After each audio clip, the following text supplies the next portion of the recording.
Hello everyone, welcome back to Magnet Brains. My name is CS Payal Popli and इस particular video में हम देखने वाले हैं क्लास 12th का बिजनेस स्टडीज का सीबीएसई द्वारा दिया गया पिछले साल का पेपर का सॉल्यूशन। अब ये पिछला साल कौन सा पिछला साल है?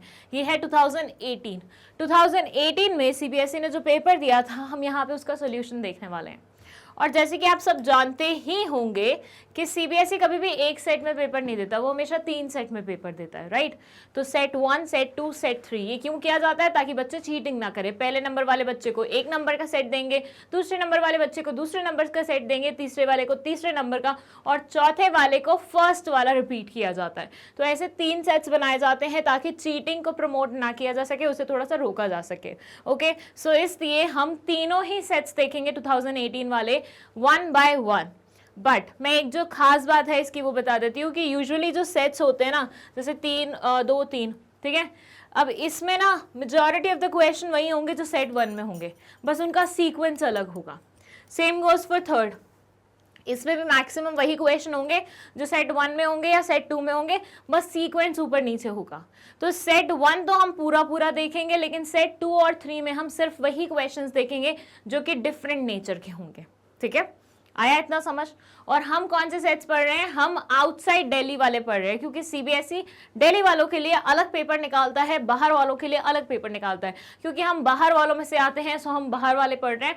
बाकी कोई दिल्ली के स्टूडेंट्स हो और काफ़ी अच्छी स्ट्रेंथ होगी उनकी, तो आप लोग रिक्वेस्ट कर सकते हैं कॉमेंट सेक्शन में, फिर हम अलग से आप लोगों के लिए भी एक सीरीज बना देंगे। ठीक है, फिलहाल हम नेशनल वाला पेपर सॉल्व कर रहे हैं। ओके, चलिए, एक बेसिक क्वेश्चन जो किसी के भी दिमाग में आ सकता है वो ये हो सकता है कि हम क्यों पढ़ रहे हैं प्रीवियस ईयर के क्वेश्चन पेपर। तो देखिए, ये सीरीज मैंने शुरू की थी 2016 पेपर से, तो 2 वीडियोस ऑलरेडी इसके रिलीज हो चुके हैं। किसी ने नहीं देखे तो डिस्क्रिप्शन बॉक्स में लिंक है प्लेलिस्ट का, जाके देख लो। अब देखो, 2016 में जो क्वेश्चन पूछे थे एग्जैक्ट सेम 5 क्वेश्चन 2017 में पूछे गए थे। अलग अलग सेट्स में पूछे होंगे, लेकिन 5 क्वेश्चन ऐसे थे जो रिपीट हुए थे। ठीक है, तो अब मैं एक्सपेक्ट कर रही हूँ 2017 के भी कुछ क्वेश्चन होंगे जो 2018 में रिपीट हुए होंगे, या फिर 2016 वाले कुछ क्वेश्चन 2018 में रिपीट हुए होंगे। दैट मीन्स अगर आप प्रीवियस ईयर के क्वेश्चन पेपर देख लेते हो तो आपको ना सिर्फ आइडिया मिलेगा कि सीबीएसई किस तरह से क्वेश्चन पूछता है, बल्कि आपको ये भी पता चल जाएगा कई बार कि ये क्वेश्चन का आंसर क्या होगा, क्योंकि प्रीवियस ईयर भी सेम क्वेश्चन पूछा गया था। सो सेम क्वेश्चन से आप अपने मार्क्स इंश्योर कर सकते हो कि भैया इतने तो पक्का आएंगे ही आएंगे। ठीक है, सो इसलिए प्रीवियस ईयर का क्वेश्चन पेपर देखना बहुत ही फायदेमंद होता है। आपको डिफिकल्टी लेवल पता चल जाती है, आपको पैटर्न पता चल जाता है, आपको ये पता चलता है आपको किस तरह का पेपर फेस करना है। अच्छा, एक चीज़ है कि इन पेपर्स को आप लिख के भी देखिएगा। इन पेपर्स को, सैम्पल पेपर्स को, सबको एक मतलब एटलीस्ट आप 15 पेपर तो अपने पेपर से पहले सॉल्व करके देखिएगा, ताकि आपको अपनी स्पीड भी पता चल जाए, टाइम पे आपका पेपर खत्म हो पा रहा है कि नहीं हो पा रहा है। एंड आपको ये भी पता चल जाए कि भाई जब मैं लिखने बैठ रहा हूँ चीज़ों को, मतलब पढ़ना तो एक चीज़ होती है, लेकिन जब मैं लिखने बैठ रहा हूँ तो क्या मेरे दिमाग में वो सारी चीज़ें रिटेन्ड हैं, क्या मैं अच्छे से अपने आंसर को प्रेजेंट कर पा रहा हूँ, क्या मैं जो सोच रहा हूँ वही वर्ड्स के रूप में कन्वर्ट हो रहे हैं या नहीं हो रहे हैं। ये सारी चीज़ें आपकी पता चल जाएंगी आपको अगर आप लिख के देखेंगे। तो प्रैक्टिस करना बहुत ज़्यादा ज़रूरी है। ठीक है, चलिए अब 2018 का पेपर शुरू करते हैं, लेकिन बिफोर दैट कुछ जनरल इंस्ट्रक्शंस हैं जिसके बारे में हम पढ़ लेते हैं। इट सेज 1 नंबर वाले जो क्वेश्चन है उनका आंसर या तो 1 वर्ड में होगा या सेंटेंस में, 1 सेंटेंस में होगा। मतलब 1 नंबर वाले आंसर्स में आपको ज्यादा टाइम वेस्ट नहीं करना है, या तो 1 वर्ड में अपना आंसर लिख दो या पूरे 1 सेंटेंस में अपना आंसर लिख के खत्म करो। उसमें राम कथा तुम्हें नहीं लिखनी है। 3 नंबर वाले जो क्वेश्चन होंगे, 2 नंबर वाले क्वेश्चन नहीं होते, 3 नंबर वाले जो क्वेश्चन होंगे वो 50 to 75 वर्ड्स में उनका आंसर करना है आपको मैक्सिमम। ठीक है, 4 से 5 नंबर वाले में 150 वर्ड से ज़्यादा नहीं लिखना है, और 6 नंबर वाले क्वेश्चंस में आपको 200 वर्ड से ज़्यादा नहीं लिखना है। इसके अलावा अगर किसी क्वेश्चन के 5 हैं ABCD, तो उन सबको एक ही साथ अटेम्प्ट करना है, अलग अलग जगहों पर नहीं करना है। अंडरस्टूड? आया इतना समझ में? सो ये जनरल इंस्ट्रक्शंस हमारी खत्म होती है और यहाँ से हमारा फर्स्ट क्वेश्चन स्टार्ट होता है। अब ये कितने मार्क्स का है? 1 नंबर का है। हर क्वेश्चन के सामने लिखा होगा वो कितने मार्क्स का है, तो उसके बेसिस पे ही आप आंसर लिखेंगे, क्योंकि आपको वर्ड लिमिट पता चल गई है जनरल इंस्ट्रक्शंस के थ्रू ही। अगर मान लीजिए आपके पेपर में जनरल इंस्ट्रक्शंस नहीं दी होती हैं, बस डायरेक्टली उन्होंने पेपर स्टार्ट कर दिया, या जनरल इंस्ट्रक्शन में उन्होंने कोई और नेचर की बातें कही हैं, then in that scenario also you will have to remember कि 3 नंबर वाले क्वेश्चन में सीबीएसई इतना एक्सपेक्ट करती है on the basis of previous year question papers. Okay, तो आपको उतना ही लिख के आना है, ज़्यादा बड़ा बड़ा आंसर लिखने का मतलब नहीं बनता है, या ज़्यादा छोटा आंसर लिखने का भी मतलब नहीं बनता। ओके, सो फर्स्ट क्वेश्चन है define decentralization. What is decentralization? Centralization का मतलब होता है सारी पावर्स एक सेंट्रल यूनिट के पास होना, सारे डिसीजन मेकिंग पावर एक सेंट्रल यूनिट के पास हो। मतलब यूजुअली ऐसे मानिए सेंट्रल यूनिट में कौन आता है, एक्सक्यूज मी, सेंट्रल यूनिट में आता है सीईओ, प्रेसिडेंट, वाइस प्रेसिडेंट, जितने भी बड़े बड़े लोग होते हैं वो सारे अपने हमारे सेंट्रल यूनिट में आ जाते हैं। लेकिन डिसेंट्रलाइजेशन में बिल्कुल सेंट्रलाइजेशन का उल्टा होता है। यहाँ पे पावर्स का बाइफिकेशन होता है, यहाँ पे अथॉरिटी का बाइफिकेशन होता है, यहाँ पे डिसीजन मेकिंग का बाइफिकेशन होता है।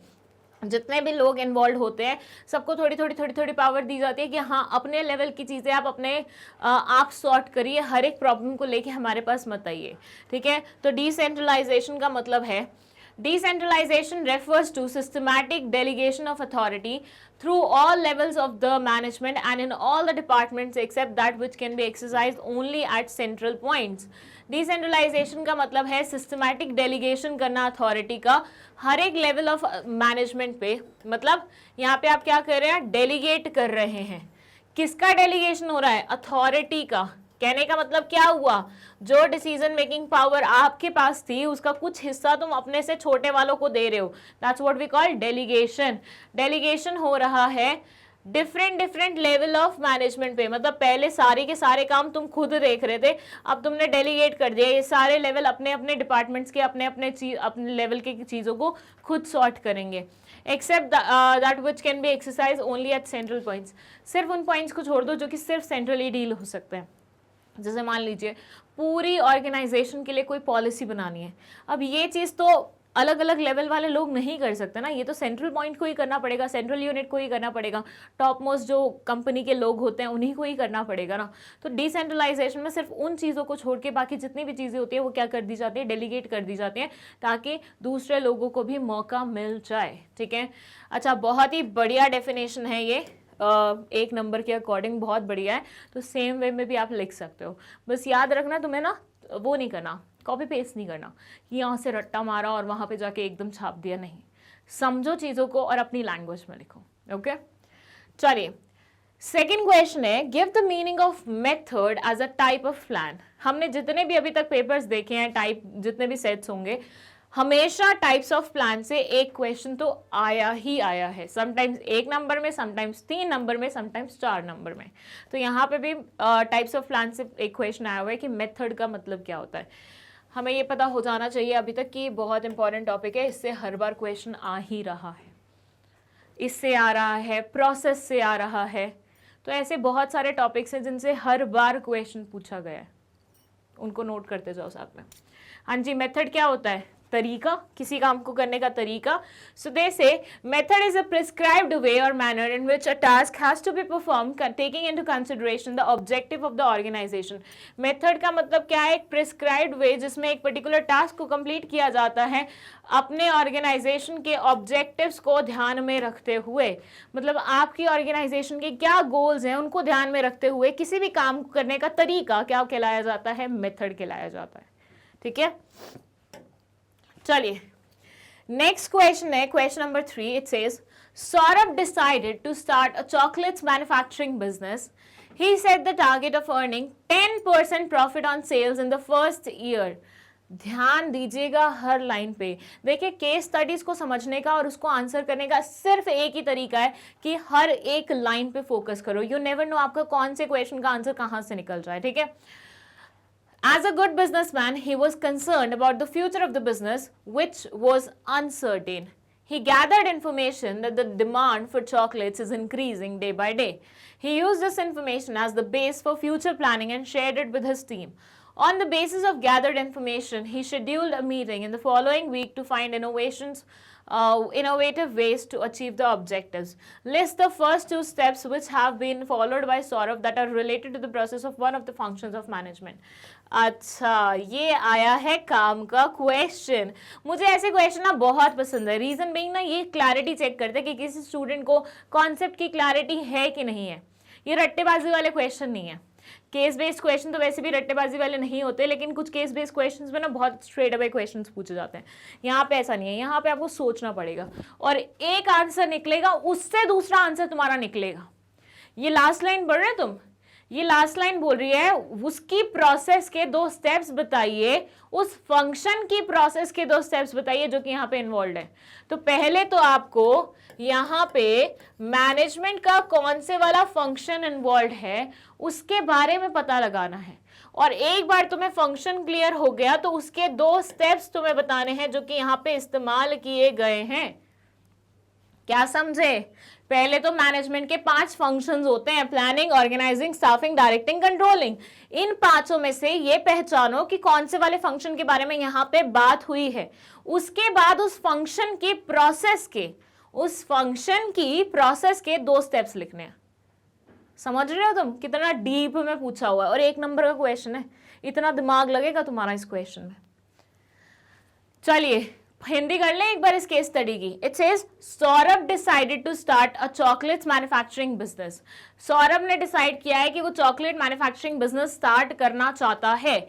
He set the target of earning 10% profit on the sales in the first year. इसने टारगेट बनाया है कि ये 10% प्रॉफिट कमाना चाहता है अपनी सेल से पहले ईयर में ही. इसने टारगेट रखा है. ध्यान देना टारगेट पे ना. एज अ गुड बिजनेसमैन, क्योंकि ये अच्छा बिजनेसमैन था और बन सकता था, वो ऑब्वियसली कंपनी के फ्यूचर को लेके बहुत ज्यादा अनसर्टेन था, बहुत ज्यादा कंसर्न था. He gathered information that the demand for chocolate is increasing day by day. इसने ये information वो करी कि चॉकलेट्स की ना डिमांड दिन ब दिन बढ़ती जा रही है.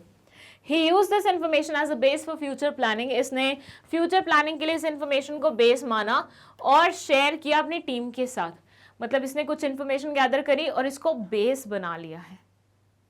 ठीक है, ओके, बेस बन रहा है यहाँ पे, ध्यान देना. On the basis of gathered information he scheduled a meeting in the following week. जैसे ही उसको इन्फॉर्मेशन गैदर हुई, इसने एक मीटिंग शेड्यूल की ताकि ऑब्जेक्टिव्स को अचीव करने के इनोवेटिव वेज फाइंड किए जा सके. अब आपको प्रोसेस भी बतानी है एंड देन स्टेप्स भी बताने हैं. व्हाट डू यू थिंक, किस चीज के बारे में बात हो रही होगी यहाँ पे? मैनेजमेंट का कौन सा फंक्शन इन्वॉल्व हो रहा है? अभी शुरू नहीं हुआ, चीज शुरू होने वाला है. पहले से सोच रहे हो तुम क्या हो रहा है? What do you think क्या हो रहा है? The answer is कि यहाँ पे प्लानिंग के बारे में बात हो रही है. शुरू नहीं हुई है चीजें, शुरू होने से पहले ही हम सोच विचार कर रहे हैं. तो ये क्या होता है? ये प्लानिंग होता है. और 2 स्टेप्स जो इन्वॉल्व हैं, फर्स्ट है सेटिंग ऑब्जेक्टिव्स. बोला था ना फोकस करना टारगेट पे. तो 10% इन्होंने क्या करा है? प्रॉफिट कमाने के बारे में सोचा. That's the target. मतलब ये अपने ऑब्जेक्टिव्स सेट कर रहे हैं. फिर यहाँ लिखा हुआ था कि इन्होंने जो इन्फॉर्मेशन गैदर करी है उसके बेसिस पे उन्होंने एक बेस सेट किया है. तो मतलब क्या हो रहा है? प्रीमाइसेस डेवलप हो रहे हैं. तो सेकंड स्टेप क्या हुआ? Developing premises. यही तो पूछा था इन्होंने. देखा, एक बार हमने उसको हिंदी में इंटरप्रेट किया, हर एक लाइन पे फोकस किया, तो वी गॉट एन आइडिया कि भाई ये किस चीज़ के बारे में बात कर रहे हैं. अगर हम ऊपर ऊपर से पढ़ते रहते हैं, बस ऐसे ही वो करते, स्किमिंग करते इस क्वेश्चन की, तो हो सकता था हमारा उतना दिमाग नहीं चल पाता कि हमें एग्जैक्ट आंसर क्या लिखना है. बट देन ये थोड़ा tricky, I won't say it was a tricky question, but एक इनडायरेक्ट वे से पूछा हुआ क्वेश्चन है जिसमें थोड़ा सा आपका दिमाग लगेगा. बट अगर आपकी कॉन्सेप्ट क्लियर है तो पक्का आपका आंसर आ जाएगा. ठीक है, तो बस हर एक लाइन पे फोकस करना है. That's it. यही आपका टारगेट होना चाहिए. In the paint industry, various raw materials are mixed in different proportions with petroleum for manufacturing different kinds of paints. One specific raw material is not readily and regularly available to the paint manufacturing companies. Bonler Paints Company is also facing this problem, and because of this, there is a time lag between placing the order and the actual receipt of the material. But once it receives the raw material, it takes less time in converting it into finished goods. Identify the factor affecting the working capital requirement of this industry. ये question हम पहले भी देख चुके हैं case studies में. जब हमने पहले 12th क्लास के लिए केस स्टडीज वाले वीडियोस बनाए थे, उसमें हमने ये क्वेश्चन देखा हुआ है. what they are saying is कि पेंट इंडस्ट्री में बहुत सारे रॉ मटेरियल्स को मिला के हमारा पेंट बनता है, मानते हैं? बहुत सारे रॉ मटेरियल्स को मिला के वो पेंट बनता है जो हम अपने घर पे पुतवाते हैं। ओके, एक specific raw material is not readily and regularly available to the paint manufacturing companies.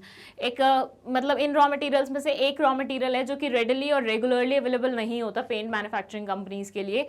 बॉन्डलर paint company एक ऐसी कंपनी है जो सेम प्रॉब्लम को फेस कर रही है, जिसके कारण उनको बहुत ज़्यादा टाइम लग रहा है ऑर्डर रिसीव होने में और उसको एक्चुअली पास करने में। मतलब जैसे ऑर्डर रिसीव हो जाते हैं बट रॉ मटेरियल वगैरह अरेंज होकर उस ऑर्डर को फुलफिल करना, दोनों ही टाइम ड्यूरेशन में बहुत ज़्यादा गैप जा रहा है, ठीक है। But once it receives the raw material, but एक बार इनको रॉ मटेरियल मिल जाता है तो ये बहुत ही आसानी से उसको फिनिश गुड में कन्वर्ट कर लेते हैं। कहने का मतलब ये है कि बनाना काम, मतलब बनाने का जो काम है, रॉ मटेरियल से फिनिश गुड बनाने का काम ज़्यादा टाइम टेकिंग नहीं है, बट रॉ मटेरियल अरेंज करने वाला टाइम बहुत ज़्यादा टाइम टेकिंग है। समझ रहे हो? मतलब जैसे होता है ना, मम्मी फॉर से मेरी मॉम ना किचन के मामले में बहुत फास्ट है।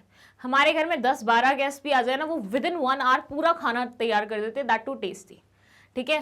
तो मतलब मम्मी को खाना बनाने में ज़्यादा समय नहीं लगता, लेकिन सामान घर पे है कि नहीं है, सामान कितनी दूर से आएगा उस चीज़ में टाइम लग रहा है। मतलब हमारे घर के आसपास कोई शॉप नहीं है, बहुत दूर से सामान लाना पड़ रहा है, तो सामान आने में बहुत समय लग रहा है, लेकिन वंस द सामान इज़ रेडी फॉर यू तो आप उससे जल्दी जो भी अपना प्रिपरेशन करना है वो कर लेते हैं।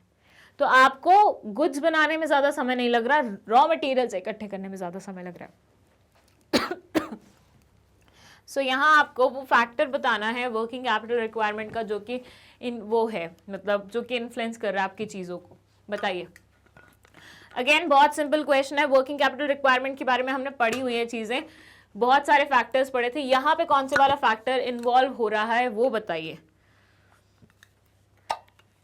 सोचिए, थोड़ा सा दिमाग लगाइए। एक ही लाइन पे आपका आंसर बेस्ड है, कुछ नहीं है इसमें, एक सिंगल लाइन पे आपका पूरा आंसर बेस्ड है।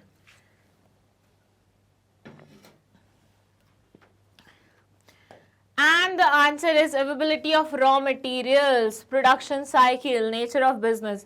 देखिए यहाँ पे 3 लिखे हुए हैं, लेकिन मैं बोलूँगी बेस्ट इनमें से होगा availability of raw materials या फिर to an extent production cycle। But production cycle में इन्होंने मेंशन किया हुआ है कि इनको ज़्यादा समय नहीं लग रहा once the raw materials are ready for you। तो आप better way on safer side ये पहले वाला ही आंसर लिखिएगा। अवेलेबिलिटी ऑफ रॉ मटेरियल्स मतलब कितनी तेज़ी से आपको रॉ मटेरियल मिल सकते हैं, उस पर डिपेंडेंट होता है वर्किंग कैपिटल रिक्वायरमेंट, ठीक है। अगर बहुत जल्दी तुम्हें रॉ मटेरियल मिल जाते हैं, कम वर्किंग कैपिटल रिक्वायर्ड होगी, लेकिन अगर बहुत टाइम लगता है तो आपको ज़्यादा वर्किंग कैपिटल रखनी पड़ेगी अपने पास। चलिए, next है question number 5. It says an investor wanted to invest 20,000 in treasury bills for a period of 91 days. When he approached the Reserve Bank of India for this purpose, he came to know that it was not possible. Identify the reason why the investor could not invest in the treasury bill. बहुत simple question है और पहले भी हम देख चुके हैं हमारे प्रीवियस वीडियोस में। जो रेगुलर स्टूडेंट्स हैं उनको आंसर आता होगा। बताइए क्या होगा इसका आंसर। एक इंसान 20,000 रुपए लगाना चाहता था ट्रेजरी बिल्स में, लेकिन नहीं लगा पाया, रिजर्व बैंक ऑफ इंडिया ने मना कर दिया। अच्छा, रिजर्व बैंक ऑफ इंडिया कौन होता है मना करने वाला? मना करने वाला रिजर्व बैंक ऑफ इंडिया वो होता है क्योंकि गवर्नमेंट के बेसिस पे, मतलब गवर्नमेंट के बिहाफ पे रिजर्व बैंक ऑफ इंडिया ही तो ट्रेजरी बिल्स आगे पास कर रहा है सिटीजन्स को, लोगों को, वही तो बेच रहा है, तो उसको पूरा हक बनता है बीच में किसी को मना करने का। बट यहाँ पे रीजन क्या है मना करने का? ऐसे मानिए आप 20,000 रुपये लेके गए और आपने आरबीआई को यूँ दिखाया मुझे ट्रेजरी बिल्स खरीदने, उन्होंने बोला वो दरवाज़ा वहाँ पे निकल जाओ चलो, तो what do you think reason क्या रहा होगा? वो बंदा जो खरीदने आया था वो एटीट्यूड वाला था, इसलिए आरबीआई थोड़ा सा खुंदस खा गया, ऐसा कुछ? No, the answer is treasury bills हमेशा 25,000 के मल्टीपल्स में ही मिलते हैं। मिनिमम 25,000 की इन्वेस्टमेंट आपको करनी पड़ती है ट्रेजरी बिल्स में या फिर 25,000 के मल्टीपल्स में, otherwise you can not invest in this particular thing, ठीक है। इसलिए यहाँ पे ये बंदा सिर्फ 20,000 रुपये लेके गया था और मिनिमम तो आपको 25,000 रुपये स्पेंड करने ही पड़ते हैं, दैट्स वाई उसको ट्रेजरी बिल्स नहीं खरीदने का मौका मिला। आंसर में ये बोल रहे हैं the investor could not invest in the treasury bills as they can be issued for a minimum amount of 25,000 and its multiples thereof. सिर्फ 25,000 या 25,000 के मल्टीपल्स में ही ये बेचे जा सकते हैं।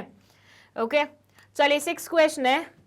Why is understanding of marketing management philosophies important?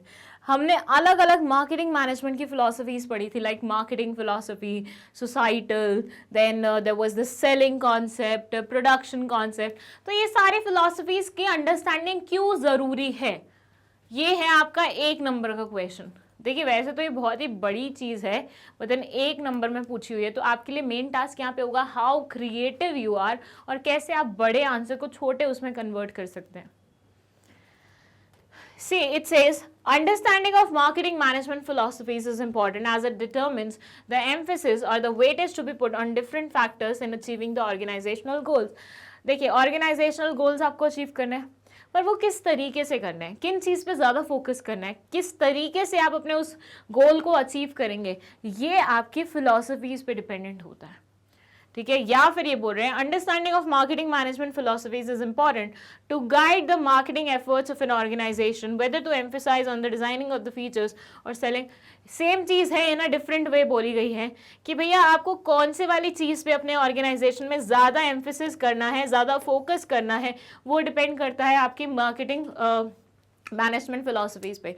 Like अगर से आपको सिर्फ और सिर्फ सेलिंग पे फोकस करना है, तो यहाँ पे आप सेलिंग फिलॉसफी को फॉलो कर रहे हैं, तभी आप सेलिंग पे फोकस कर रहे हैं.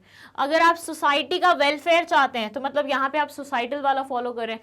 अगर आप प्रोडक्ट के फीचर्स पे फोकस कर रहे हैं, तो आप ये प्रोडक्ट वाला फिलॉसफी फॉलो कर रहे हैं. अगर आप प्रोडक्शन के कॉस्ट पे फोकस कर रहे हैं, तो आप कौन सा वाला, प्रोडक्शन वाला फोकस कर रहे हैं. अगर आप कस्टमर की सेटिस्फैक्शन के बारे में सोच रहे हैं, तो आप मार्केटिंग वाला फॉलो कर रहे हैं. सो इट डिपेंड्स कि आप कौन सी वाली फिलॉसफी अपनाते हैं, उसी पे बेस्ड होगा कि आप किस चीज़ पे ज़्यादा फोकस करेंगे, अपने कौन से वाले एस्पेक्ट पे ज़्यादा फोकस करेंगे. सिर्फ सेलिंग पे करेंगे, या फिर सोसाइटी पे करेंगे, प्रोडक्शन पे करेंगे, या फिर प्रोडक्ट के फीचर्स पे करेंगे, या फिर कॉस्ट पे करेंगे, या फिर मार्केट मतलब कस्टमर की सेटिस्फैक्शन पे करेंगे. ओके, मेरे को इसके कंपैरिजन में ये वाला आंसर ज़्यादा अच्छा लगा, तो ये वाला तुम लिख सकते हो.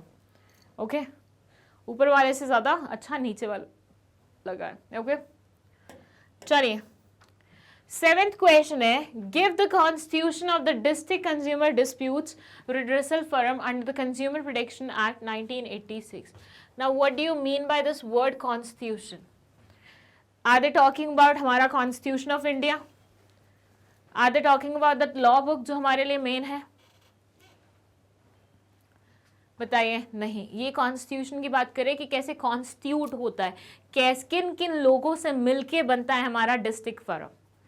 कंज्यूमर प्रोटेक्शन एक्ट में 3 चीजें बनती है, कंज्यूमर, हमारा district forum, state commission, national commission. तो ये आपसे पूछ रहे हैं डिस्ट्रिक्ट फॉरम किन किन लोगों से मिलके बनता है, किन किन लोगों से मिलके बनता है. एक तो रहते हैं इसमें प्रेसिडेंट, जिनको हम चेयरमैन भी बुला सकते हैं. 2 रहते हैं मेंबर्स, जिनमें से एक विमेन होना रिक्वायर्ड है. चलिए, तो ये बोलते हैं district consumer disputes redressal forum constitutes 1 president and 2 other members, one of whom should be a women. एक प्रेसिडेंट, 2 मेंबर्स, जिनमें से एक क्या होनी चाहिए, औरत होनी चाहिए. ओके, यहाँ पे ना 2 ये एक ही नंबर का था, लेकिन इसको और प्रेजेंटेबल बनाने के लिए आप ऐसा कर सकते थे. ठीक है,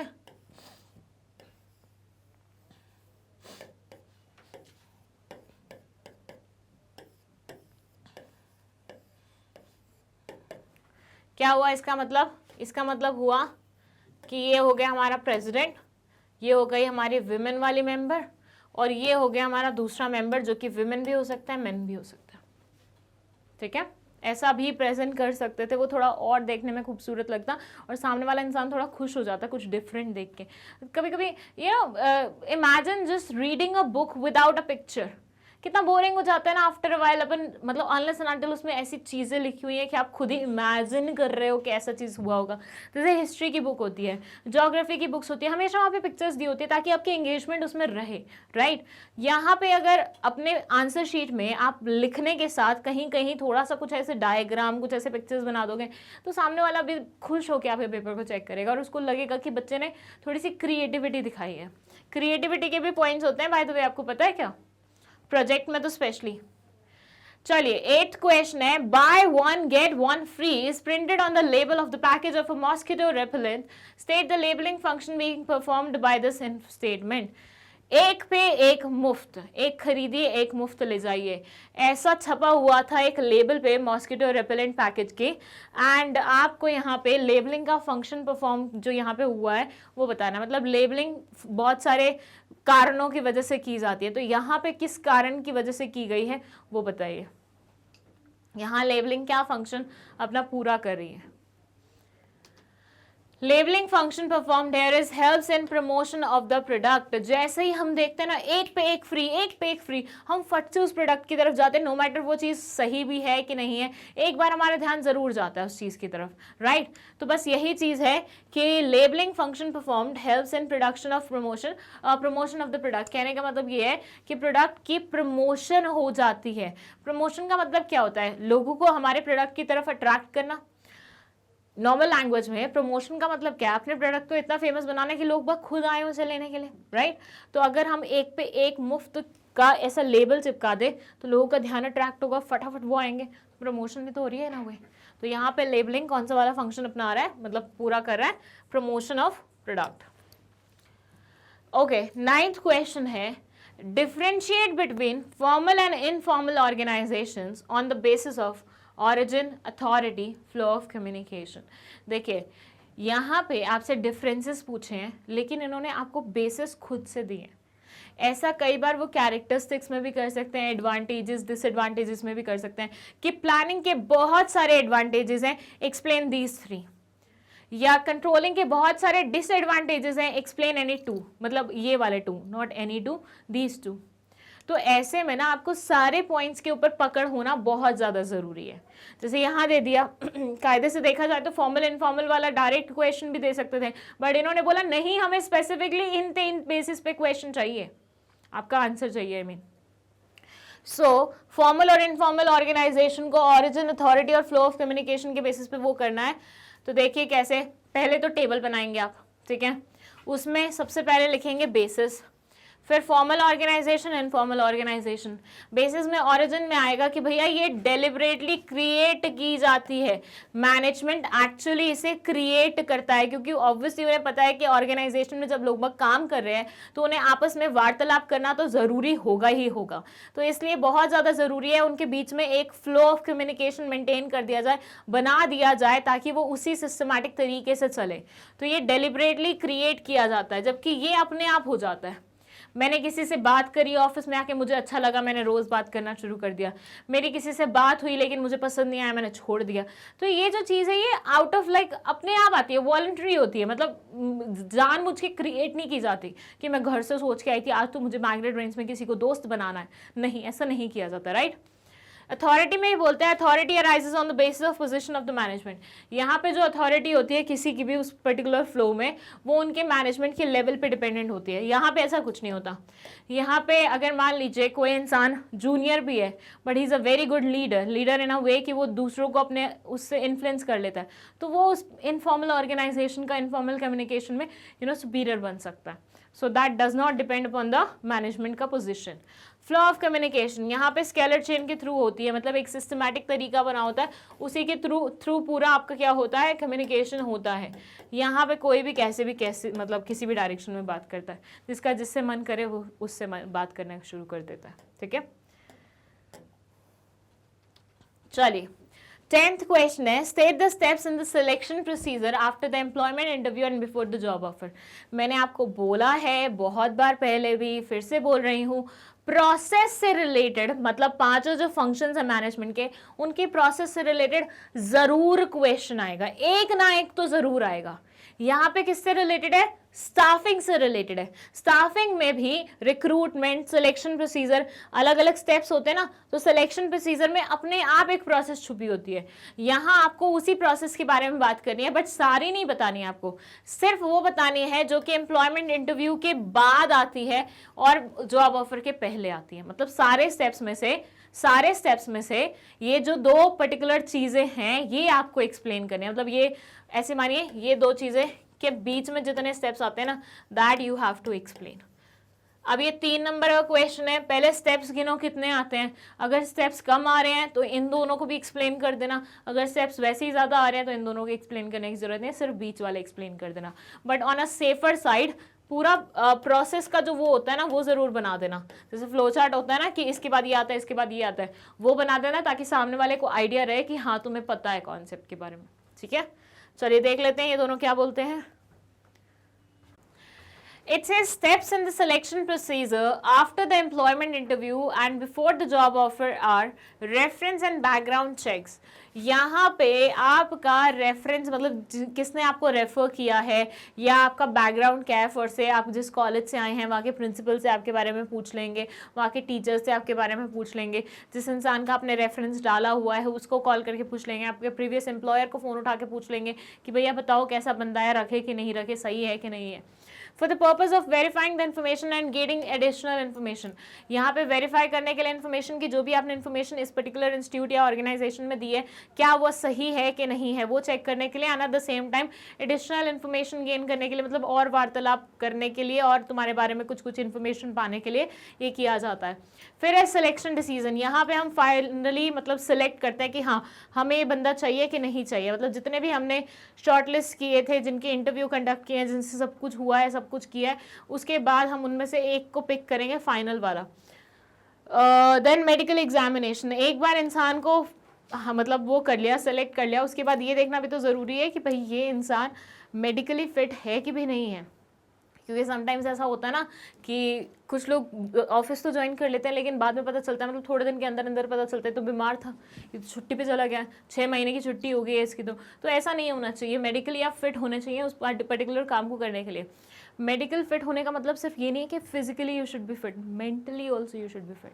क्योंकि समटाइम्स लोग एंजाइटी, डिप्रेशन, इन सब स्ट्रेस में इतना ज़्यादा वो होते हैं कि काम पे फोकस नहीं कर पाते, तो वो सारी चीज़ें भी देखना ज़रूरी होता है बिफोर हायरिंग। ठीक है, सो ये हैं 3 स्टेप्स जो कि इन दोनों स्टेप्स के बीच में आते हैं। ओके, दिस शोज़ कि हमें हर एक प्रोसेस को ना सिर्फ अच्छे से पढ़ना है बल्कि उसके हर एक स्टेप पे भी फोकस करना है, क्योंकि बीच से भी किसी स्टेप को पूछ सकते हैं हमसे, और सीक्वेंस भी पता होना चाहिए स्टेप्स का, तभी आप आंसर कर पाओगे ऐसे क्वेश्चंस। ओके, ये है अब एक केस बेस्ड क्वेश्चन। मैक्सिमम अभी तक जितने सेट्स हमने सॉल्व करे हैं ना, सब में केस बेस्ड क्वेश्चन मेजॉरिटी में, मतलब इतने सारे हमने केस बेस्ड क्वेश्चंस देख लिए हैं, तो इसके लिए तो you will have to be prepared.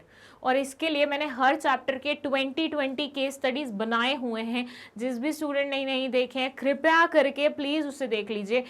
उसको एक बार तुमने देख लिया ना तो आई डोंट थिंक सो उसके बाहर से कोई भी क्वेश्चन आएगा। मैक्सिमम जो हो सकते थे ना क्वेश्चन मैंने उसमें इंसर्ट करने की कोशिश की है एक एक चैप्टर से।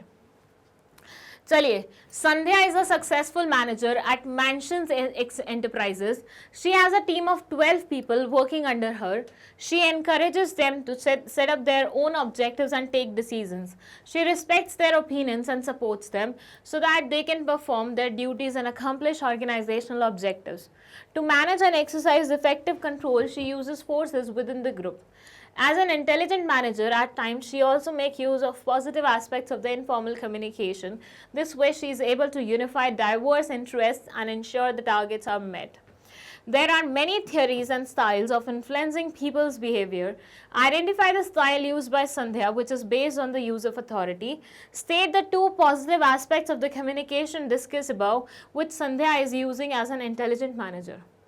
संध्या एक सक्सेसफुल मैनेजर है मनीसन्स एंटरप्राइजेज में। ठीक है, मेंशंस पढ़ रही थी मैं, मनीसन्स एंटरप्राइजेज में उसके अंडर 12 लोगों की टीम काम करती है और ये सबको फ्रीडम देती है और सबको बोलती है कि खुद के ऑब्जेक्टिव सेट करो। जैसे होता है ना कि क्लास में एक टीचर बोलती है कि सबको 90% लाना है, सबको 95% लाना है, और दूसरी टीचर बोलती है तुम खुद डिसाइड करो तुम्हें कितना परसेंटेज लाना है। तो ये उनमें से ये लोगों को पूरा वो देती है मौका कि तुम खुद अपने लिए अपने ऑब्जेक्टिव सेट करो, तुम खुद अपने लिए decisions low. She respects their opinions and supports them, ये सबके ओपिनियन को रिस्पेक्ट करती है और उनको सपोर्ट भी करती है so that they can perform their duties and accomplish organizational goals, ताकि वो अपनी ड्यूटीज़ को पूरा कर सके और ऑर्गेनाइजेशनल गोल्स को अचीव कर सके। To manage and exercise effective control she uses forces within the group, manage करने के लिए और इफेक्टिव कंट्रोल रखने के लिए वो डिफरेंट डिफरेंट फोर्सेस का भी इस्तेमाल करती है विद इन ग्रुप। यहाँ पे फोर्स नेगेटिव वर्ड नहीं है, different different tools, different different तरीकों का भी इस्तेमाल करती है ताकि सारी चीज़ें सेट वे में चले। बहुत ही इंटेलिजेंट मैनेजर है और एट टाइम्स बहुत पॉजिटिव एस्पेक्ट भी बहुत पॉजिटिव नहीं, पॉजिटिव एस्पेक्ट भी इस्तेमाल करती है इनफॉर्मल कम्युनिकेशन का। मतलब she knows like how to use informal communication in her favour, ताकि ऑर्गेनाइजेशनल गोल्स भी मीट हों, लोगों को पता भी ना चले कि उनके बीच में से इन्फॉर्मेशन भी चली गई है।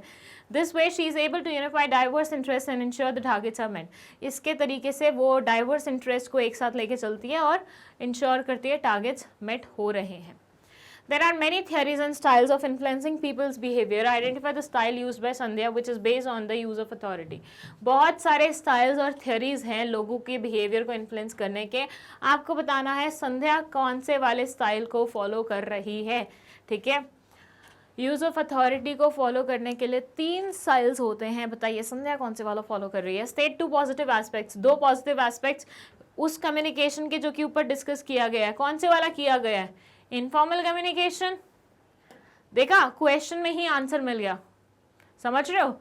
तो कौन से वाला एस्पेक्ट डिस्कस किया गया है कम्युनिकेशन का? इनफॉर्मल। बस उसके 2 पॉजिटिव एस्पेक्ट्स बताने हैं and that's it.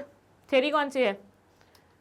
The answer is democratic style. मैंने बताया था ना आपको 3 स्टाइल्स होते हैं, ऑटोक्रेटिक, फ्री रेन और डेमोक्रेटिक। यहाँ पे संध्या सबको फ्रीडम दे रही है कि आप अपने अकॉर्डिंग डिसाइड करिए, और जब ज़रूरत पड़ती है तो फोर्सेस भी इस्तेमाल करती हैं ताकि ऑर्गेनाइजेशन के ऑब्जेक्टिव्स मीट हो जाएं। फ्री रेन में सब लोगों के भरोसे छोड़ दिया जाता है, ऑटोक्रेटिक में बिल्कुल कंट्रोल एस्टेब्लिश किया जाता है, बट दोनों की बैलेंस से बनता है हमारा डेमोक्रेटिक सिस्टम। सो डेमोक्रेटिक अथॉरिटी यहाँ पे मतलब स्टाइल वो फॉलो कर रही है। और इनफॉर्मल कम्युनिकेशन का जो 2 वो हैं पॉजिटिव एस्पेक्ट्स वो हैं, it carries information rapidly and therefore may be useful to the manager at times.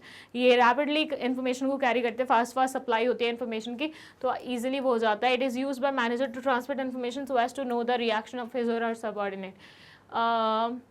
यार ये ना मेरे को दोनों इतने कोई खास नहीं लगे points, to be honest. Informal communication में बहुत अच्छे अच्छे पॉइंट्स हो सकते हैं, लाइक जैसे कि इनफॉर्मल कम्युनिकेशन से ये लोगों के बीच में रह के उनसे ऐसी बातें जान सकती है जो कि इसके ऑर्गेनाइजेशन के भले के लिए बढ़िया होंगी, या फिर ये रैपिडली इन्फॉर्मेशन को सप्लाई कर सकती है, या रैपिडली इस तक कोई भी इन्फॉर्मेशन पहुंच सकती है। Informally she can collect such information जो कि फॉर्मल उसमें बैरियर के रूप में काम करती है। तो ऐसे कुछ पॉइंट्स लिखते हैं तो ज़्यादा मज़ेदार होता। ये दोनों पॉइंट्स इतने खास नहीं लग रहे, सो आप डिसाइड करिए आपको कौन से पॉइंट्स लिखने हैं। ओके, चलिए नेक्स्ट है क्वेश्चन नंबर 12। ये बोल रहा है the return on investment ROI of a company ranges between 10 to 12% for the past 3 years. To finance its future fixed capital needs, it has the following options for borrowing debt. Option A है rate of interest 9%, option B है rate of interest 13%. Which source of debt, option A or option B, is better? Give reason in support of your answer. Also state the concept being used in taking the decision. एक company है जिसका ROI, return on investment, usually 10 से 12% रह रहा है पिछले 3 सालों में। इस कंपनी की फ्यूचर की फिक्स कैपिटल की नीड्स हैं जिनको फुलफिल करना है, इसके लिए वो 2 चीज़ें देख रहे हैं, 2 ऑप्शन देख रहे हैं। एक ऑप्शन है इंटरेस्ट रेट जिसका 9% है, एक है इंटरेस्ट रेट 13%। क्या बोला इन्होंने? ROI इनका है यूजुअली 10 to 12%, ठीक है। और अभी ये डेट उठाना चाह रहे हैं, जिसके लिए इन्होंने 2 ऑप्शन देखे हैं। 2 ऑप्शन में से एक ऑप्शन है जिसमें इनको 9% इंटरेस्ट पे करना पड़ेगा, एक दूसरा है जिसमें इनको 13% इंटरेस्ट पे करना पड़ेगा। ये वाला केस स्टडी भी हम पहले देख चुके हैं। Which source of debt, option A और ऑप्शन बी इज बेटर। तो आपको बताना है कि दोनों में से कौन से वाला डेट ऑप्शन इनके लिए बेटर है। रिटर्न ऑन इन्वेस्टमेंट दिया हुआ है, रेट ऑफ इंटरेस्ट आपको मिला हुआ है, आपको बस पता लगाना है कौन से वाला ऑप्शन बेटर रहेगा इनके लिए, कहाँ से इन्हें डेट उठाना चाहिए। और साथ ही साथ आपको यहाँ पे वो कॉन्सेप्ट भी बतानी है जिससे आपने अपने डिसीजन को, मतलब जिससे आपने डिसाइड किया है कि हम कौन से वाले ऑप्शन को प्रेफर कर रहे हैं, और रीजन भी देने हैं why you are going for one particular option. समझ में आ रहा है क्या हुआ यहाँ पे? कुछ नहीं है, सिंपल सी बात है। रिटर्न का वो दिया हुआ है, रेट दिया हुआ है, ठीक है, 10 to 12%, और 2 ऑप्शन बोले हुए हैं डेट के। एक में 9% इंटरेस्ट रेट पे करना पड़ेगा, दूसरे में 13% पे करना पड़ेगा, ठीक है। अब आपको चुनना है कि दोनों ऑप्शन में से कौन से वाले ऑप्शन के साथ इन्हें जाना चाहिए and at the same time क्यों जाना चाहिए, वो रीज़न भी देना है and at the same time आपको ये भी बताना है कि कौन सी कॉन्सेप्ट यहाँ पे इस्तेमाल हुई है। ठीक है, बहुत सिंपल क्वेश्चन है ये पूरा। इसका कैलकुलेशन तो कुछ है ही नहीं, ये पूरा इसका बेसिकली जो इंफॉर्मेशन प्रोवाइडेड है वो है। Now let's see the answer. Answer में ये बोल रहे हैं we should go for option number A. हमें कौन से वाले ऑप्शन के लिए जाना चाहिए, ये 9% वाले ऑप्शन के लिए हमें जाना चाहिए। क्यों जाना चाहिए 9 वाले ऑप्शन के लिए? देखिए रिटर्न ऑन इन्वेस्टमेंट कितना आ रहा था 10 to 12%, रेट ऑफ इंटरेस्ट कितना है 9%, जबकि 13% तो ज़्यादा हो जाएगा। उतना तो तुम्हारा रिटर्न नहीं जनरेट हो रहा जितना तुम पे करोगे। यहाँ पे जितना रिटर्न जनरेट हो रहा है उससे कम ही आपका रेट ऑफ इंटरेस्ट है ना। So they are saying this is because in this option return on investment 10 to 12% is higher than rate of interest. जो आप पे कर रहे हो या आपको जो मिल रहा है उसमें से बड़ा कौन सा होना चाहिए ताकि आपका फायदा हो? जो आपको मिल रहा है ना। अगर आपको जो मिल रहा है वो छोटा है और आप जो पे कर रहे हो वो ज्यादा है, मतलब इतना मम्मी आपको पॉकेट में दे नहीं रही जितना आपके दोस्त आपसे छीन के ले जा रहे हैं, तो इसमें क्या होगा? घाटा होगा ना तुम्हारा। मम्मी ने तुम्हें बहुत सारा दिया है, उसमें से कुछ तुम दोस्त को दे रहे हो, तो तुम्हारे पास फिर भी कुछ बचा हुआ है ना ऑप्शन। तो इसलिए हमारा 9% वाला जो ऑप्शन है, ऑप्शन ए, वो ज़्यादा फायदेमंद होगा हमारे लिए, उससे हमें डेट उठाना चाहिए। The concept being used in taking the decision is trading on equity. कौन सा वाला डिसीजन, मतलब ये डिसीजन पे पहुंचने के लिए कौन सा वाला कॉन्सेप्ट इस्तेमाल किया गया है? Trading on equity. इसका मतलब क्या होता है कि जब किसी कंपनी के पास शेयर कैपिटल होती है और उसको ज़्यादा फिक्स कैपिटल की रिक्वायरमेंट होती है, तो जब वो डेट ऐड करता है अपने कैपिटल स्ट्रक्चर में, डेट का कंटेंट ऐड करता है या एडिशनल डेट लेके आता है, तो उससे क्या होता है टू एन एक्सटेंट जो अर्निंग पर शेयर होती है वो इंक्रीज हो जाती है। हमने बहुत अच्छे से ट्रेडिंग ऑन इक्विटी पढ़ा हुआ है। कुछ नहीं है, सिंपल सी चीज़ है कि जैसे ही तुम इक्विटी में डेट के एलिमेंट को ऐड करोगे या बढ़ा दोगे तो उससे अर्निंग पर शेयर जो होगी जो वो इंक्रीज हो जाएगी। बट ये एक सर्टेन लेवल तक ही होता है, मतलब सर्टेन लेवल तक ही डेट बढ़ाओगे तो ही होगा, उसके ऊपर चले जाओगे तो रिवर्स में चलने लग जाएगी पूरी की सर्कुलेशन। ठीक है, trading on equity refers to the use of fixed cost source of finance such as preference shares, debentures and long term loans in the capital structure so as to increase the return on equity shares। ठीक दिया हुआ है, लेकिन और simple way में हो सकता था, जिस वे में मैंने आपको समझाया वैसे भी आप लिख सकते थे। ठीक है, आया समझ में? कुछ नहीं है, परसेंटेज का खेल था। जो बड़ी परसेंटेज थी उसके कंपैरिजन में हमें छोटी परसेंटेज ज़्यादा प्रेफरेबल लगी। चलिए 13th क्वेश्चन बोलता है explain briefly any 2 points of importance of consumer protection from the point of view of the business। Business के पॉइंट ऑफ व्यू से 2 इंपॉर्टेंस के पॉइंट बताने हैं कंज्यूमर प्रोटेक्शन के।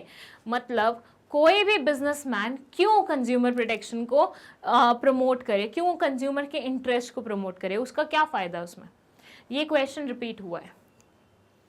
देखिए क्या फ़ायदा है, सिंपल सा फ़ायदा ये है कि भाई देखो, कंज्यूमर अगर तुम्हारे से सेटिस्फाइड होगा, अगर तुम्हारे ब्रांड से खुश होगा, क्या वो वापस नहीं आएगा? बिल्कुल आएगा।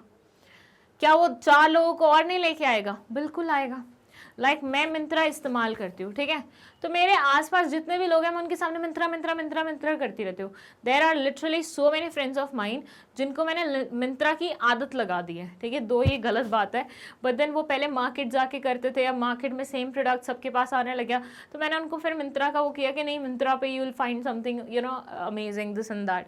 2 ये बात हो गई है कि आज की डेट में मिंत्रा भी बहुत ज़्यादा पिट चुका है, हर कोई वहीं से ही ऑर्डर कर रहा है, हर कोई सेम ब्रांड से ऑर्डर करता है, तो ऑन एंड ऑल सबकी सेम कुछ ना कुछ निकल ही जाती है। बट देन कोई और कंपेटिटर अभी आया नहीं है इतना स्ट्रॉन्ग वाला, राइट। सो मेन चीज़ क्या है कि भैया अगर आपका कस्टमर आपसे सेटिस्फाइड है, वो ना सिर्फ तुम्हारे पास खुद आएगा रिपीट सेल्स के लिए, बल्कि अपने 4 दोस्तों को भी लेके आएगा और तुम्हारे से उनको भी खरीदवा के ले जाएगा। ठीक है, तो इससे तुम्हारा भला ही होने वाला है।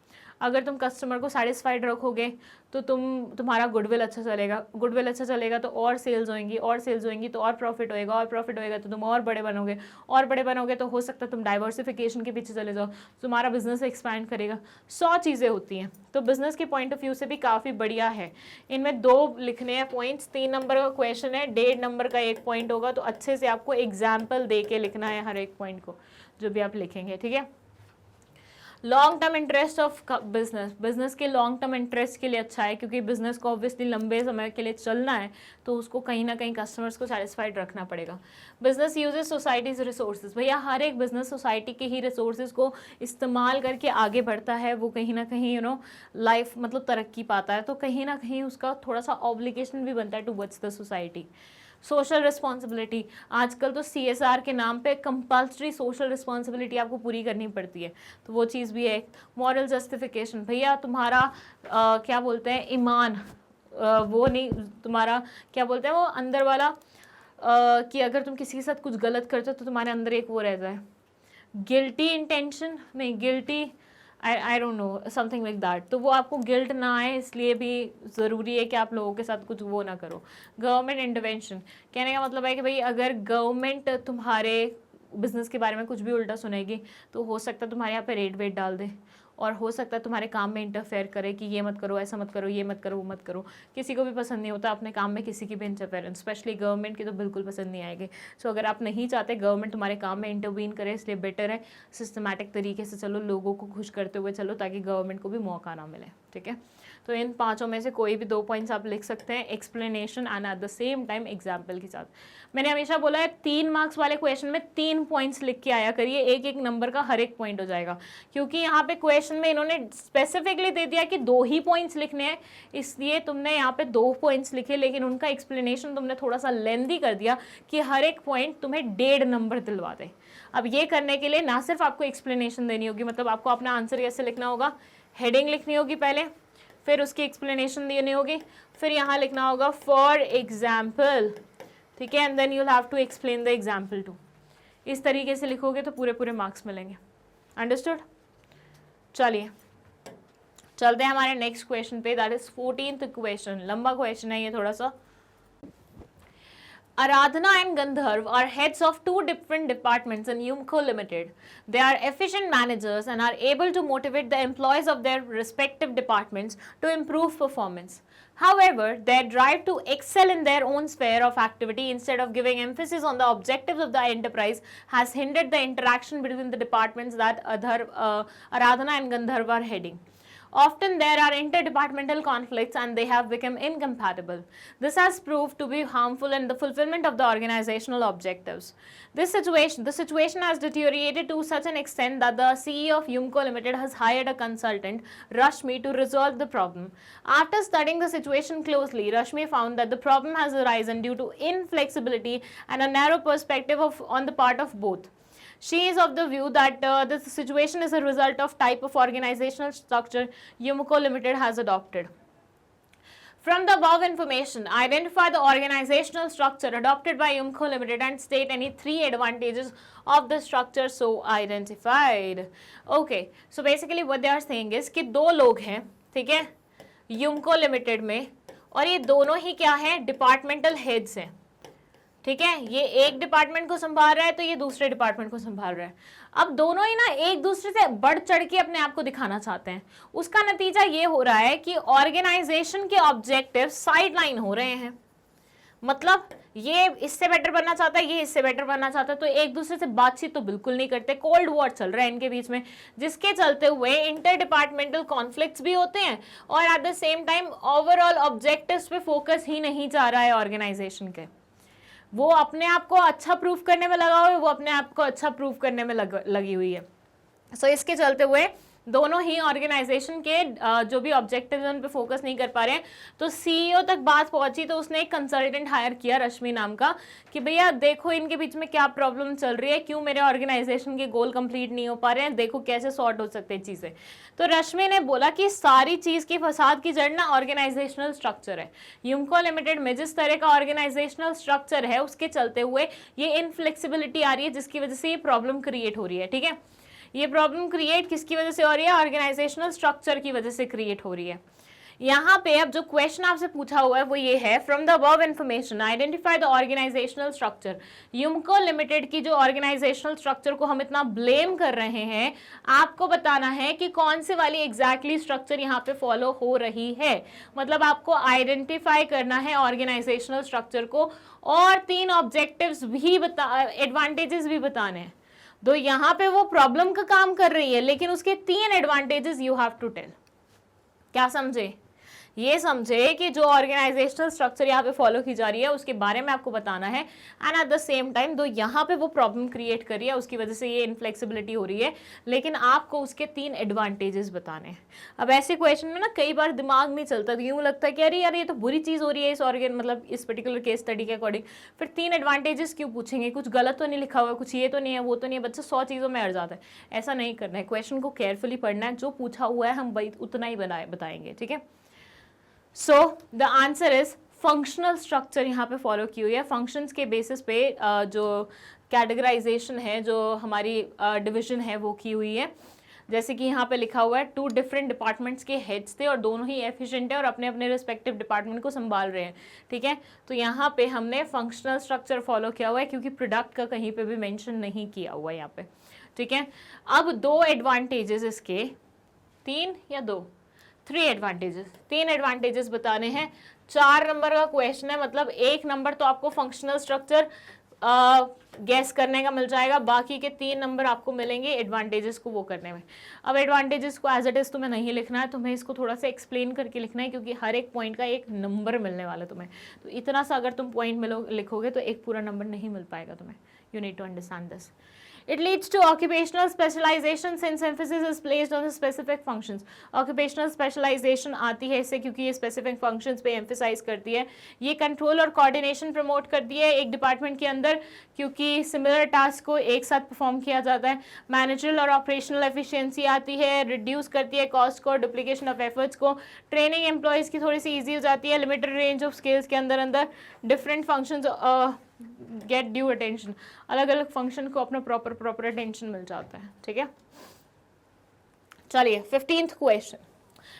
In 2015, Naveen left his luxurious life in Mumbai, where he worked as a manager for Bluebirds Limited.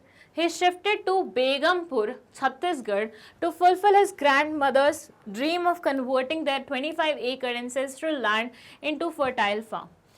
For this, he set up specific goals along with the activities to be performed to achieve the goals. Every activity was a challenge since he was clueless about farming. He learned every activity from filling the land to sowing the seeds. To aid farmers, he launched his own company, Innovative Agriculture Solution Private Limited.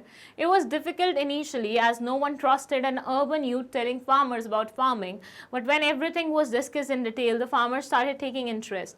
He wanted to ensure that the future events meet effectively the best interests of the company. Through sales forecasting, he prepared an annual plan for production and sales. He also found that the farmers grew only paddy, which was an activity of 3 to 4 months, and the land remained idle for the rest 8 to 9 months of the year. He not only identified but evaluated various alternatives through which the farms could be utilized for the remaining months of the year. Through correct foresight and logical and systematic thinking based on analysis of all the facts, all alternatives were examined and evaluated. He presented a plan to the farmers where after harvesting paddy, vegetables could be grown. The above case highlights the features of one of the functions of management by quoting lines from the above, identify and explain these features. Okay. सो 2015 में नवीन ने अपनी luxury भरी life Mumbai में त्याग दी, जहाँ पे ये manager का काम कर रहा था एक पर्टिकुलर कंपनी में, और ये शिफ्ट हो गया छत्तीसगढ़ के बेगमपुर में। क्यों शिफ्ट हुआ? क्योंकि इसकी ग्रैंड मदर का ड्रीम था, उनकी जो जायदाद है 25 एकड़ जो लैंड है उसको इनसे वो बनाए, थोड़ा सा फर्टाइल बनाए। तो अब इनके दिमाग में भी यही था कि दादी का सपना पूरा करना है। अब जब ये शिफ्ट हुआ था तो इसको कुछ नहीं आता, फार्मिंग का कुछ नहीं पता था। आहिस्ता आहिस्ता इसने सब सीखा, फिर इसने खुद की एक कंपनी खोल ली ताकि ये नए नए इनोवेशंस को एग्रीकल्चर में इंट्रोड्यूस करे। इनिशियली इसके लिए बहुत ज़्यादा मुश्किल था, बहुत ज़्यादा लोग इस पे भरोसा नहीं करते थे। लोगों को लगता था अरे अर्बन एरिया से लड़का आया है, क्या ही कर लेगा। बट इवेंचुअली जब उन्होंने रिजल्ट देखना शुरू किया तो भरोसा करना भी शुरू कर दिया। आहिस्ता आहिस्ता बहुत सारे फार्मर्स इससे जुड़ गए। तो सेल्स फोरकास्टिंग से उसने अपना एनुअल प्लान ऑफ प्रोडक्शन और सेल्स वगैरह निकाला। फार्मर्स पहले सिर्फ पैडी ग्रो करते थे जो कि 3 से 4 महीने का वो था, और बाकी के जितने भी मंथ्स होते थे वो फ्री रहते थे उनके लिए। तो इसने अलग अलग ऑल्टरनेटिव्स क्या क्या उगाए जा सकते हैं उन सब चीज़ों के बारे में सोचना शुरू किया। करेक्ट फॉरसाइट और लॉजिकल एंड सिस्टमैटिक थिंकिंग से और सारे फैक्ट्स को एनालाइज करके, सारे ऑल्टरनेटिव्स को एग्जामिन करके उसने अच्छा से एक प्लान प्रिपेयर किया जहाँ पे पैडी के बाद वेजिटेबल्स उगाई जा सकती थी। मतलब पैडी जितने 3-4 महीने में उगता है उसके बाद पूरा साल फसल को खाली, मतलब अपने लैंड को खाली ना रख के यहाँ पे वेजिटेबल उगा लो, ऐसा कुछ कर लो। The above case highlights the feature of one of the functions of the management. Above case में मैनेजमेंट के एक फंक्शन के कुछ फीचर्स को हाईलाइट किया हुआ है। तो सबसे पहले तो आपको ये पता लगाना है कि मैनेजमेंट का फंक्शन कौन सा है। Planning, organizing, directing, staffing, directing, controlling, इनमें से मैनेजमेंट का कौन सा वाला फंक्शन यहाँ पे यूज़ किया हुआ है वो बताना है, और उसके 2 फीचर्स बताने हैं, या फिर जितने फीचर्स हाईलाइट किए हुए हैं वो बताने हैं लाइंस को कोट करते हुए। अच्छा, जहाँ पे लिखा होता है ना लाइंस को कोट करते हुए, वहाँ पे आप आंसर में लाइंस यूजुअली कोट करना भूल जाते हैं, तो वो चीज़ मत करिएगा क्योंकि उसके भी मार्क्स होते हैं। ठीक है, आपको ये पर्टिकुलर फीचर कौन सी लाइन से पता लगा बताइए हमें। तो वो पूछ रहे हैं ना आपसे स्पेसिफिकली, कोट करो लाइंस को, अगर तुम नहीं करोगे तो मार्क्स कट जाएंगे। ठीक है, इससे लाइंस को कोट करते हुए हमें सारा बताना है इनको अच्छे से। व्हाट डू यू थिंक, ये पूरा केस स्टडी आपके सामने है, क्या लग रहा है आपको कितने लाइंस होंगे, क्या हो रहा है? बहुत सारी चीज़ें मूव हो रही है, अपनी ज़िंदगी एक अच्छी भरी आलीशान ज़िंदगी छोड़ के गांव में शिफ्ट हो गया, एग्रीकल्चर में घुस गया जिसका कोई आइडिया नहीं था, उसमें फिर उसने आहिस्ता आहिस्ता तरक्की की, कंपनी खोली, दिस एंड दैट। सी, यहाँ पे प्लानिंग फीचर मतलब प्लानिंग फंक्शन के बारे में बात हो रही है, क्योंकि यहाँ पे जितने भी वर्ड्स यूज़ किए, फोरकास्टिंग की, सेल्स फोरकास्ट प्रिपेयर किए, ये करा वो करा, मतलब फ्यूचर के बारे में सोच रहे हैं ना अभी पहले। तो कौन से वाला फंक्शन हो रहा है मैनेजमेंट का? प्लानिंग हो रही है। प्लानिंग में फर्स्ट ये बोलता है planning focuses on achieving objective. Planning का मेन गोल क्या होता है कि ऑब्जेक्टिव्स को अचीव करना। तो यहाँ पे जो लाइन है उसमें लिखा हुआ है he set out specific goals along with the activities to be perform to achieve the goals. ये लाइन जो है वो कोट की गई है कहाँ से? वो केस स्टडी से, और बता रही है कि ये वाला फीचर जो है वो हाईलाइटेड है इसमें। फिर उसको एक्सप्लेन कर दिया। Planning is futuristic, he wanted to ensure that the future events meet effectively the best interest of the company. Planning future के बारे में होती है, और ये वो लाइन है जो इस पर्टिकुलर फीचर को हाईलाइट कर रही है। देन है, और एक और लाइन है, through sales forecasting he prepared an annual plan for production and sales. Again ये भी फोरकास्टिंग के बारे में बात करती है, फ्यूचर को डिपेक्ट करती है, तो दोनों में से कोई भी लाइन लिख सकते हो, दोनों ही करेक्ट होंगी। Planning involves decision making, planning में डिसीजन मेकिंग होती है। उसने बहुत सारे ऑल्टरनेटिव्स आइडेंटिफाई किए थे, उसमें से फिर बेस्ट वन सेलेक्ट किया। वो वाली लाइन पढ़ी थी आपने, बस वही चीज़ है। इसके अलावा ये भी एक पॉइंट है, मतलब ये भी एक लाइन थी जिसमें ऑल्टरनेटिव्स की बात हुई थी, तो दोनों लाइन में से कोई भी लाइन कोट कर सकते हो। Planning is a mental exercise, correct Forsyte, logical evaluation, ये सारी लाइन लिखी हुई थी, बस उसी लाइन को कोट करके इन्होंने इस पॉइंट को हाईलाइट किया हुआ है। अच्छा, एक चीज़ आपने जो नोटिस की होगी वो देखो, इन्होंने पूरी लाइन कॉपी नहीं करी, इन्होंने थोड़ा सा पार्ट लिखा है उसके बाद dot dot dot dot dot लगा दिया, right? That means they have saved their time. ये चीज़ आपको भी करनी है। अगर मान लीजिए आप इस केस स्टडी की इस लाइन को हाईलाइट करना चाहते हैं, फिर से मैं बोलती हूँ, कौन सी लाइन लूँ मैं? कोई बड़ी सी लाइन लेती हूँ, हाँ, जैसे ये लाइन है, फिर से आपको ये लाइन लेनी है, ठीक है? अब ये लाइन बहुत बड़ी है, अब आप पूरी लिखने जाओगे तो बड़ा टाइम लग जाएगा। तो बेटर वे क्या होगा, आप थोड़ा सा पार्ट ये लिखो और लास्ट का 2-4 वर्ड लिख दो, बीच में डॉट डॉट डॉट डॉट लगा दो, उससे सामने वाला पहचान जाएगा आप कौन सी लाइन के बारे में बात कर रहे हो। अब इस चीज़ को थोड़ा सा ध्यान से सुनना, जो भी मैं आगे बोलने जा रही हूँ।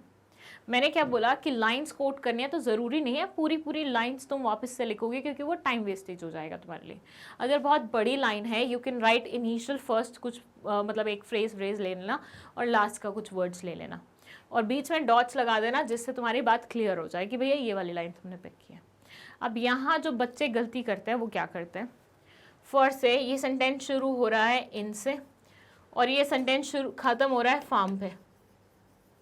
बच्चे लिखेंगे in dot dot dot dot dot dot dot dot dot dot dot dot farm.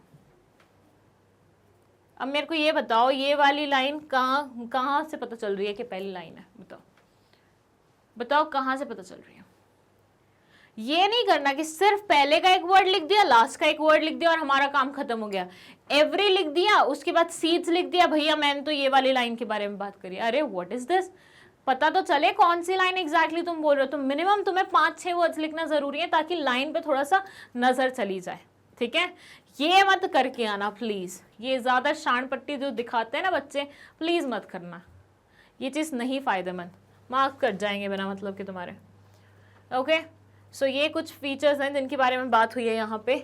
चलिए अब हम चलते हैं हमारे 16th क्वेश्चन पे, और ये क्वेश्चन भी रिपीट हुआ है। Explain any 4 points of importance of controlling. या तो प्लानिंग की इंपॉर्टेंस पूछ रहे हैं, या तो प्लानिंग के लिमिटेशंस पूछ रहे हैं, या कंट्रोलिंग के लिमिटेशंस पूछ रहे हैं, कंट्रोलिंग की इंपॉर्टेंस पूछ रहे हैं। जितने सेट्स अभी तक हमने देखे हैं, 6 सेट्स हम ओवरऑल देख चुके हैं, 2016 के 3 और 2017 के 3, और 6 सेट्स में से हर एक सेट में कंट्रोलिंग या प्लानिंग से रिलेटेड इंपॉर्टेंस या लिमिटेशन वाला क्वेश्चन आया ही आया है। बैक टू बैक रिपीट हो रहा है ये, बैक टू बैक। सो ध्यान रखो, माइंड भी तुम्हारे टाइम भी आ जाए। कोई भी 4 लिखने हैं। फर्स्ट है ऑर्गेनाइजेशनल गोल को अचीव करने में मदद करते हैं, ये तो मैनेजमेंट का हर फंक्शन करता है, राइट। सेकेंड है making efficient use of resources. Resources का एफिशिएंट यूटिलाइजेशन हो जाता है क्योंकि उसका वेस्टेज नहीं होता, क्योंकि नजर रखी जा रही है, आपको ढंग से काम करना बताया जा रहा है, स्टैंडर्ड सेट करके बताया जा रहा है। Ensuring order and discipline. जब हर एक इंसान ढंग से काम करेगा, तमीज में काम करेगा, सबको सबके टारगेट पता है, क्या अचीव करना है वो पता है, तो ऐसे में ऑर्डर और डिसिप्लिन तो मेंटेन हो ही जाएगा ना। फिर इंप्रूविंग एम्प्लॉय मोटिवेशन। एम्प्लॉय का मोटिवेशन इंप्रूव होता है कैसे, क्योंकि देखो हर एक इंसान जिसको अपना टारगेट पता होता है, उसको पता होता है कि मेरे को इसी पे काम करना है। जैसे एक घोड़ा होता है, घोड़े को यहाँ पे वो लगाया जाता है, राइट। क्यों लगाया जाता है? ताकि वो सिर्फ फ्रंट का देख सके। जब वो फ्रंट का ही देखता है सिर्फ, तो वो डिसिप्लिन में उसी वे में चलता है, इधर उधर नहीं जाता, and at the same time थोड़ा मोटिवेटेड भी रहता है, क्योंकि उसको पता है उसका लक्ष्य क्या है, उसका टारगेट क्या है। तो बस जिस इंसान को उसका टारगेट पता होता है, वो बहुत ही तमीज से मोटिवेशन के साथ आगे बढ़ता रहता है। एम्प्लॉयज भी वही करते हैं। स्टैंडर्ड्स की एक्यूरेसी जज कर पाते हैं कैसे, भैया स्टैंडर्ड बिल्ड हो गए, तुमने अपनी एक्चुअल परफॉर्मेंस मेजर करी, जमीन आसमान का फर्क था, मतलब तुमने स्टैंडर्ड सही से सेट नहीं करे, लेकिन 19-20 का फर्क था, मतलब तुमने स्टैंडर्ड सही से सेट करे, तो आपकी स्टैंडर्ड्स की एक्यूरेसी भी जज हो जाती है। कोऑर्डिनेशन आता है क्योंकि सबको पता है कि भैया ये टारगेट्स है, ये अचीव करने, मिलजुल के करेंगे ईजिली हो जाएंगे, लड़ झगड़ के करेंगे तो ईजिली नहीं हो पाएंगे, तो ऐसे में कोऑर्डिनेशन भी इंप्रूव हो जाता है। कोई भी 4 पॉइंट्स लिखने हैं एक्सप्लेनेशन के साथ, पहले हेडिंग लिखेंगे, फिर उनका एक्सप्लेनेशन लिखेंगे, एंड देन फिर राइट, मतलब अगर जरूरत होगी तो एग्जाम्पल भी लिख सकते हैं, बट क्योंकि यहाँ पे 4 नंबर का क्वेश्चन है और 4 ही पॉइंट लिखने हैं, I don't think so example की एज सच रिक्वायरमेंट है, ठीक है। चलिए 17th क्वेश्चन अगेन आपका आ गया है case based question. Ram Murthy, the CEO of Good Care Hospitals, a leading chain of hospitals, decided to reward the good work of the doctors of this organization. For this, he instituted 2 running trophies, a Healthcare Achievers Trophy to acknowledge and appreciate the tireless efforts of doctors who rendered selfless services to the patients, and another Beti Bachao Trophy to recognize the outstanding work done by the doctors in saving the girl child. The CEO also wanted to improve the health services in rural areas all over the country. He decided that all the doctors must work in rural areas for at least 6 months. He also decided that the paramedical staff should be employed locally. First question जो यहाँ पे पूछा गया है वो है identify the incentive provided by Good Care Hospitals to its doctors through running trophies. Second है which need of the doctors will be satisfied through the incentive identified in part A. State any 2 values that CEO of Good Care Hospital is trying to communicate to the society. Okay. देखिए to be honest अभी तक जितनी case studies I हैं एक भी ऐसी नहीं है जो हमने नहीं पढ़ी हुई, सब पढ़ी हुई है हमने। ये वाली भी पहले आ चुकी है। राम मूर्ति सीईओ थे गुड केयर हॉस्पिटल के, अब ये चाहते थे अपने लोगों को थोड़ा सा मोटिवेट करना, तो इन्होंने 2 ट्रॉफी स्टार्ट करी हैं। फर्स्ट है हेल्थ केयर अचीवर्स ट्रॉफी, दूसरी है बेटी बचाओ सेल्फलेस ट्रॉफी, ठीक है, जो कि गर्ल चाइल्ड को प्रोटेक्ट करने की, और दूसरी है टायरलेसली एफर्ट्स डालने की डॉक्टर्स द्वारा। अब ये हेल्थ सर्विसेज रूरल एरियाज में भी बढ़ाना चाहते थे, ठीक है, तो इन्होंने बोला हर डॉक्टर को मिनिमम 6 महीने रूरल एरिया में काम करना चाहिए, पैरामेडिकल फोर्सेस को भी, स्टाफ को भी लोकली एम्प्लॉय करना चाहिए। यहाँ आपको पहचानना है identify the incentive provided by good care hospitals to its doctors through running trophies run करके ये कौन से वाला इंसेंटिव प्रोवाइड करना चाह रहे हैं अपने डॉक्टर्स को, ठीक है। तो पहला क्वेश्चन हो गया ये दूसरा हो गया, which need of the doctors will be satisfied, वो जो इंसेंटिव हम आपको मतलब उनको दे रहे हैं उससे उनकी कौन सी वाली नीड सेटिस्फाई होगी।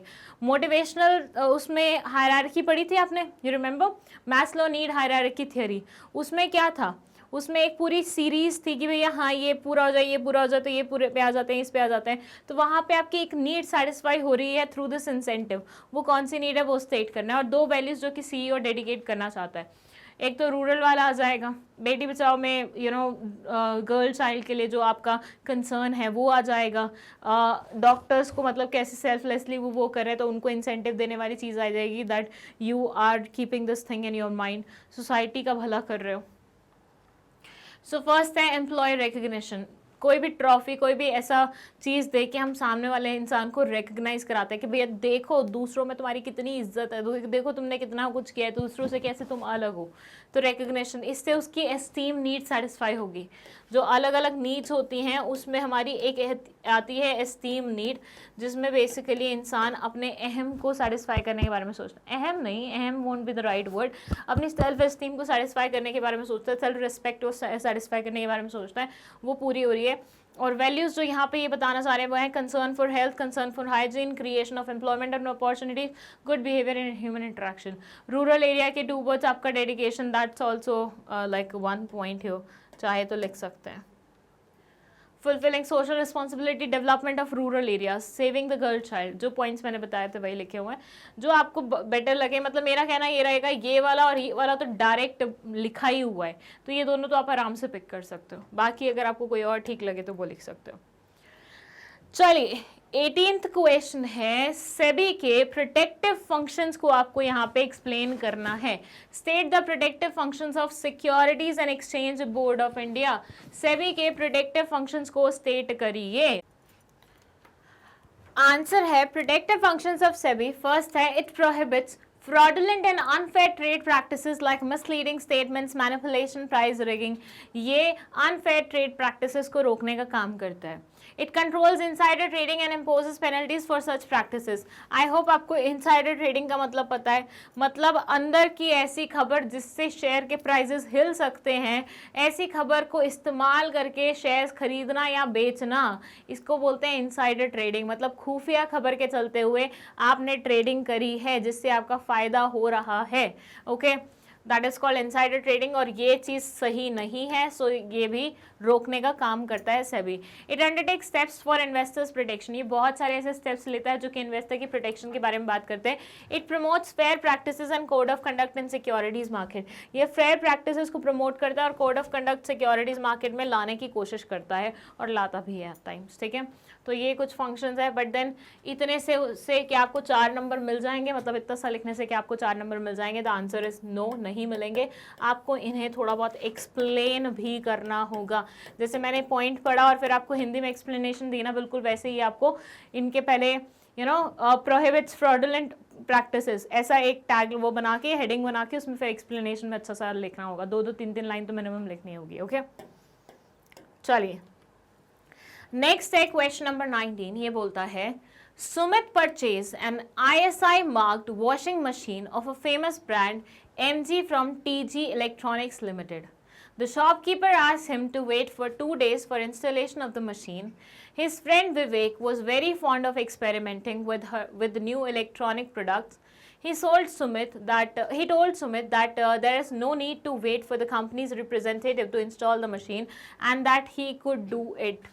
So both of them installed the machine without following the manufacturer's instructions. Initially the machine worked effectively and the wash was good, but after 2 days the machine started stopping in between and the wash cycle, and Sumit and Vivek tried their best to start the machine but failed in their efforts. Sumit therefore approached TG Electronics Limited, which refused to provide any service on the plea that installation of the machine was not done by the company. State the responsibility which Sumit has to fulfill as an aware consumer to get the services of the company. Explain briefly any 2 rights which Sumit could have exercised and he had fulfilled his responsibility identified in part 2. 1. Explain briefly any two rights which Sumit could have exercised had he fulfilled. Okay, had he fulfilled his responsibility. Okay. सो ये वाला case study भी हम पढ़ चुके हैं पहले। हुआ क्या था, सुमित ने एक कंपनी से ISI मार्क परचेज, मतलब मार्क वाली एक वॉशिंग मशीन परचेज करी, घर लाया तो उसको इंस्टॉल करने के लिए यूजुअली बंदा आता है कंपनी से, बट यहाँ पे इसका दोस्त थोड़ा तूफानी नेचर का था, उसने बोला नहीं, लेट्स डू वन थिंग कि हम खुद ही इंस्टॉल करते हैं, अपन कर लेंगे, हो जाएगा अपन से, ठीक है। ऐसा उसने बोला और दोनों बैठ गए बिना इन्होंने वो जो पर्टिकुलर्स दिए होते हैं, जो गाइडलाइंस दी हुई होती हैं, उनको फॉलो किए, इन्होंने इंस्टॉलेशन कर दिया। थोड़े दिन तो सही चली मशीन, जो भी टूटा भरना किया था इन्होंने इंस्टॉलेशन उससे, लेकिन उसके बाद वो ख़राब होने लगी, बीच बीच में रुकने लगी। जब कंपनी को इन्होंने अप्रोच किया तो कंपनी ने बोला नहीं भैया इंस्टॉलेशन तुमने की नहीं है, हम क्यों आए तुम्हारे यहाँ पे फिर। अब यहाँ पे आपको पहला क्वेश्चन का आंसर ये करना है कि state the responsibility which Sumit has to fulfil as an aware consumer. यहाँ पे सुमित को कौन सी रिस्पॉन्सिबिलिटी अपनानी चाहिए थी being a consumer, being an aware consumer, ठीक है। और दो राइट्स जो वो क्लेम कर सकता था अगर उसने अपनी रिस्पॉन्सिबिलिटी पूरी की होती तो। पहले तो कौन सी रिस्पॉन्सिबिलिटी इसकी बनती है, और दूसरा अगर इसने रिस्पॉन्सिबिलिटी पूरी की होती तो कौन से राइट ये एक्सरसाइज कर सकता था, बताइए। आंसर है responsibility which Sumit has to fulfill as an aware consumer to get the services of the companies, learn about the risk associated with the products and services, follow manufacturer's instructions and use the product safely।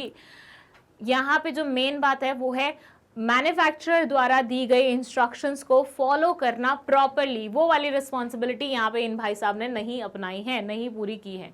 और अगर ये कर देता उस responsibility को पूरा तो इसके पास एक राइट होता, राइट टू बी हर्ड, मतलब इसकी बात सुनी जाती, सामने वाला इंसान इसकी बात सुनता, और राइट टू सीक रिड्रेसल, मतलब इसके साथ जो गलत हुआ है उसके बदले में उसको जस्टिस मिलने का अधिकार था, ठीक है। बट ऑब्वियसली आपके राइट्स कुछ ना कुछ ड्यूटीज़ के साथ आते हैं। जब हम कॉन्स्टिट्यूशन की भी बात करते हैं तो फंडामेंटल राइट्स फंडामेंटल ड्यूटीज़ के साथ आते हैं, राइट। सो वहाँ पे ये देखने की जरूरत, मतलब यहाँ पे जो मेन चीज़ है वो ये देखने की ज़रूरत है कि भैया इन्होंने अपना रिस्पॉन्सिबिलिटी पूरा नहीं किया। जब रिस्पॉन्सिबिलिटी पूरा नहीं किया तो how can he claim his rights. बाकी राइट टू बी हर्ड और राइट टू सीक रिड्रेसल दो राइट्स हैं जो ये यहाँ पे क्लेम कर सकता था, और दोनों की एक्सप्लेनेशन हमने पहले से पढ़ी हुई है, राइट। चलिए नेक्स्ट क्वेश्चन है, What is meant by coordination? State any 4 features. Coordination का मतलब क्या होता है और कोई भी 4 फीचर्स बताइए इसके। देखिए कोऑर्डिनेशन मैनेजमेंट के फर्स्ट चैप्टर में ही लास्ट टॉपिक था। कोऑर्डिनेशन का मतलब कुछ नहीं होता, वो चीज़ जो कि बाइंड करके रखती है मैनेजमेंट के सारे फंक्शंस को टुगेदर, वो चीज़ जो कि सारे डिपार्टमेंट को बाइंड करके रखती है ताकि वो अलग अलग अपने अपने डायरेक्शन में काम ना करें, उसे हम कोऑर्डिनेशन कहते हैं। ये एसेंस है हमारे मैनेजमेंट का। So it says coordination is the process by which a manager synchronizes the activities of different departments towards the achievement of a common goal. मतलब ये एक ऐसी प्रोसेस है जिसके चलते हुए मैनेजर सिंक्रोनाइज करता है डिफरेंट एक्टिविटीज़ को डिफरेंट डिपार्टमेंट्स की, ताकि वो कॉमन गोल को अचीव कर सके। अब फीचर्स में बात करें हैं तो 4 लिखने हैं। पहला ये बोलते हैं it integrates group efforts by unifying diverse interest into purposeful work activity। ये डिफरेंट ग्रुप एफर्ट्स को इंटीग्रेट करने का काम करता है, मतलब वो लोग अपना अलग काम करें, वो लोग अपना अलग काम करें, वो लोग अपना अलग काम करें, तो सबके काम को कंबाइन करके इंटीग्रेट करने का जो काम करता है वो कोऑर्डिनेशन करता है। ओके सेकेंड है it ensures unity of action by acting as a binding force. ये यूनिटी ऑफ एक्शन मतलब हर इंसान जो अलग अलग काम कर रहा है उनके एक्शंस में यूनिटी लाने का काम करता है, क्योंकि ये बाइंडिंग फोर्स का काम करता है, ठीक है। और ये इंश्योर करता है कि जितने भी एक्टिविटीज़ ऑर्गेनाइजेशन में हो रहे हैं वो अल्टीमेटली ऑर्गेनाइजेशन के गोल को अचीव करने में हो। मतलब ऐसा ना हो कि लोग बाग लगे हुए हैं लेकिन अल्टीमेटली ऑर्गेनाइजेशन के ऑब्जेक्टिव के बारे में तो कोई सोच ही नहीं रहा, वो चीज़ नहीं होनी चाहिए। It's a continuous process as it starts at the planning stage and continue till controlling. जैसे मैनेजमेंट के बारे में बात होती है कि मैनेजमेंट कंटिन्यूस चलता है no matter what, planning continuous चलती है नो मैटर व्हाट, वैसे ही कोऑर्डिनेशन भी कंटिन्यूसली चलता है। अगर ये बीच में कहीं रुक गया तो पूरी मैनेजमेंट बर्बाद हो सकती है। So it's a continuous activity. It's a pervasive function, मतलब हर एक टाइप ऑफ ऑर्गेनाइजेशन, हर एक डिपार्टमेंट और हर एक लेवल को इसे फॉलो करना पड़ता है। It is the responsibility of all the managers, ये सारे मैनेजर्स की रिस्पॉन्सिबिलिटी होती है, नो मैटर आप टॉप लेवल पे आते हैं, मिडिल पे आते हैं, लोअर पे आते हैं। It is a deliberate function, ये जानबूझ के किया जाता है मैनेजर्स द्वारा ताकि वो सारे डिफरेंट लोगों के एफर्ट्स को क्या कर सके, कोऑर्डिनेट करा सके। कोई भी 4 लिखने थे, बट अगेन यहाँ पे जो ऐसे लिखे हुए हैं पॉइंट्स 5 नंबर के अकॉर्डिंग इसमें कम मार्क्स मिलेंगे। आपको वही हेडिंग और उसका एक्सप्लेनेशन 2 से 3 लाइन में मिनिमम लिखना पड़ेगा in order to get full marks. Okay, चलिए 21st क्वेश्चन है। Okay, so it says Konark Limited is an electric goods manufacturing enterprise situated in Shivpuri, Madhya Pradesh. It is earning a very low revenue in comparison to the competing electric goods manufacturing enterprises. Nova Limited, situated in Mumbai, both Konark and Nova operations are affected directly by the investors, customers, competitors and suppliers which are unique to their respective locations. In addition to this, individual forms of the field are affected indirectly by the factors like money supply in the economy, composition of the families, technological changes, etc. Identify and state the feature of the concept discussed in the above paragraph. Also state any 4 points of importance of this concept. Konark और जो नोवा limited, दो companies के बारे में बात हुई है। पहले कोनार्क के बारे में बात हुई है कि इलेक्ट्रिक गुड्स बना रहे हैं शिवपुरी में या मध्य प्रदेश में, लेकिन इनके कंपेटिटर्स जो है ना वो ज़्यादा अर्न कर रहे हैं, ये कम अर्न कर रहे हैं। कोनार्क और नोवा दोनों के ही कुछ ऐसी चीज़ें हैं जैसे कि इन्वेस्टर्स हैं, कस्टमर्स हैं, कंपेटिटर्स हैं, सप्लायर्स हैं, जो कि दोनों के यूनिक हैं, मतलब इसके अलग है, इसके अलग है, और वो इन दोनों को इन्फ्लुएंस करते हैं। एट द सेम टाइम कुछ ऐसे फैक्टर्स हैं जो कि दोनों को सेम वे में इन्फ्लुएंस करते हैं, लाइक मनी सप्लाई इकोनॉमी में कितनी है, कॉम्पोजिशन ऑफ द फैमिलीज क्या है, टेक्नोलॉजिकल चेंजेस क्या है। कहने का मतलब क्या हुआ, कुछ फैक्टर्स तो ऐसे हैं जो कि दोनों को ही इन्फ्लुएंस कर रहे हैं सेम वे में, और कुछ फैक्टर्स ऐसे हैं जो यूनिक हैं दोनों के लिए, उनको अपने अपने वे में, जैसे कोनार्क के कस्टमर्स जो होंगे वो कोनार्क को इन्फ्लुएंस करेंगे, नोवा के कस्टमर्स जो होंगे वो नोवा को इन्फ्लुएंस करेंगे। अब आपको यहाँ पे एक ऐसी कॉन्सेप्ट के फीचर के बारे में बताना है जो कि ऊपर मेंशन है, उसे आइडेंटिफाई भी करना है, स्टेट भी करना है, और साथ ही साथ उसके इंपॉर्टेंस के 4 पॉइंट्स भी बताने हैं। Factors affecting business environment chapter से क्वेश्चन है, ये समझ रहे हो कौन सा है। ये बात कर रहे हैं स्पेसिफिक एंड जनरल फोर्सेस की। Specific forces investors, customers, suppliers, Konark को अलग से कर रहे होंगे, नोवा को अलग से कर रहे होंगे, क्योंकि दोनों के अलग अलग हैं, लेकिन कुछ जनरल फोर्सेस हैं like money supply in the economy, दोनों को सेम वे में इन्फ्लुएंस कर रही है, उस चीज़ के बारे में बात हुई है। अगर इंपॉर्टेंस की बात करें बिजनेस एनवायरनमेंट की, तो ये बोलते हैं ये हमें अपॉर्चुनिटीज़ और थ्रेट्स को पहले से ही देखने में मदद करती हैं। ठीक है, तो अपॉर्चुनिटीज का पॉइंट इन्होंने अलग से लिख दिया और थ्रेट का अलग से लिख दिया। अपॉर्चुनिटी से हम फर्स्ट मूवर एडवांटेज ले सकते हैं, थ्रेट्स हमें अर्ली वार्निंग सिग्नल्स दे देते हैं। टैपिंग यूजफुल रिसोर्सेज में मदद करते हैं, मतलब यूजफुल रिसोर्सेज को टैप करने में मदद करती है हमारे। ठीक है, helps in coping with the rapid changes, जो बदलाव आ रहे हैं हमारे अराउंड, उससे हमें उसके साथ हमें बदलाव लाने में मदद करती है, हमारी पॉलिसी और प्लानिंग में मदद करती है, पॉलिसी मेकिंग और प्लानिंग में मदद करती है, और हमारी परफॉर्मेंस को कंटिन्यूसली इंप्रूव करवाने में भी मदद करती है, क्योंकि एनवायरनमेंट पे नज़र रखते हैं कम्प्लीटली, और हमें बता देती है कौन सी चीज़ आ रही है, कौन सी चीज़ नहीं आ रही है, और हम उसके अकॉर्डिंग अपना एक्ट करते हैं। ठीक है, सो ये हो गए कुछ importance के points, benefits के points. Now let's move to question number 22. Okay, it says after acquiring the necessary knowledge and skills on starting an aloe vera farm, Ashok wanted to be the leading manufacturer of aloe vera products worldwide. He observed that the products were expensive as the demand of the product was more than the supply. He was also keen to promote the methods and practices that were economically viable, environmentally sound, and at the same time protecting public health. Ashok's main consideration was about the amount of money paid by the consumers in consideration of the purchase of aloe vera products. He also thought that the competitors' prices and their anticipated reaction must also be considered for this. After gathering and analyzing information and doing correct marketing planning, he came to know that the consumers compare the value of the product to the value of money they are required to pay. The consumers will be ready to buy a product when they perceived that the value of the product is at least equal to the value of money which they would pay. Since he was entering into a new market, he felt that he may not be able to cover all the costs. He knew that in the long run, the business will not be able to survive unless all the costs are covered in addition to the minimum profit. He examined the quality and features of the products of the competitors and the anticipated reaction of the consumers. Considering the same, he decided to add some unique features to the packaging and also decided to provide free home delivery of the products. The above case related to a concept which is considered to be an effective competitive marketing weapon. In conditions to the perfect competition, most of the firms compete with each other on this concept in the marketing of the goods and services. Identify the concept, explain briefly any 4 factors discussed in the above case related to the concept so identified. ये समझो ये बहुत बड़ी case study है, बहुत बड़ी है ना, 3 स्लाइड्स की है। चलो एक एक करके पढ़ते हैं। After acquiring the necessary knowledge and skills on starting an aloe vera farm, Ashok wanted to be a leading manufacturer of aloe vera products worldwide. Ashok भाई साहब ने पहले एलोवेरा फार्म्स के बारे में पूरी नॉलेज और स्किल्स इकट्ठी करी और उसके बाद इन्होंने डिसाइड किया कि इनको सबसे बढ़िया, सबसे लीडिंग मैन्युफैक्चरर बनना है एलोवेरा प्रोडक्ट्स का पूरे वर्ल्ड में। He observe that the products were expensive as the demand of the product was more than supply.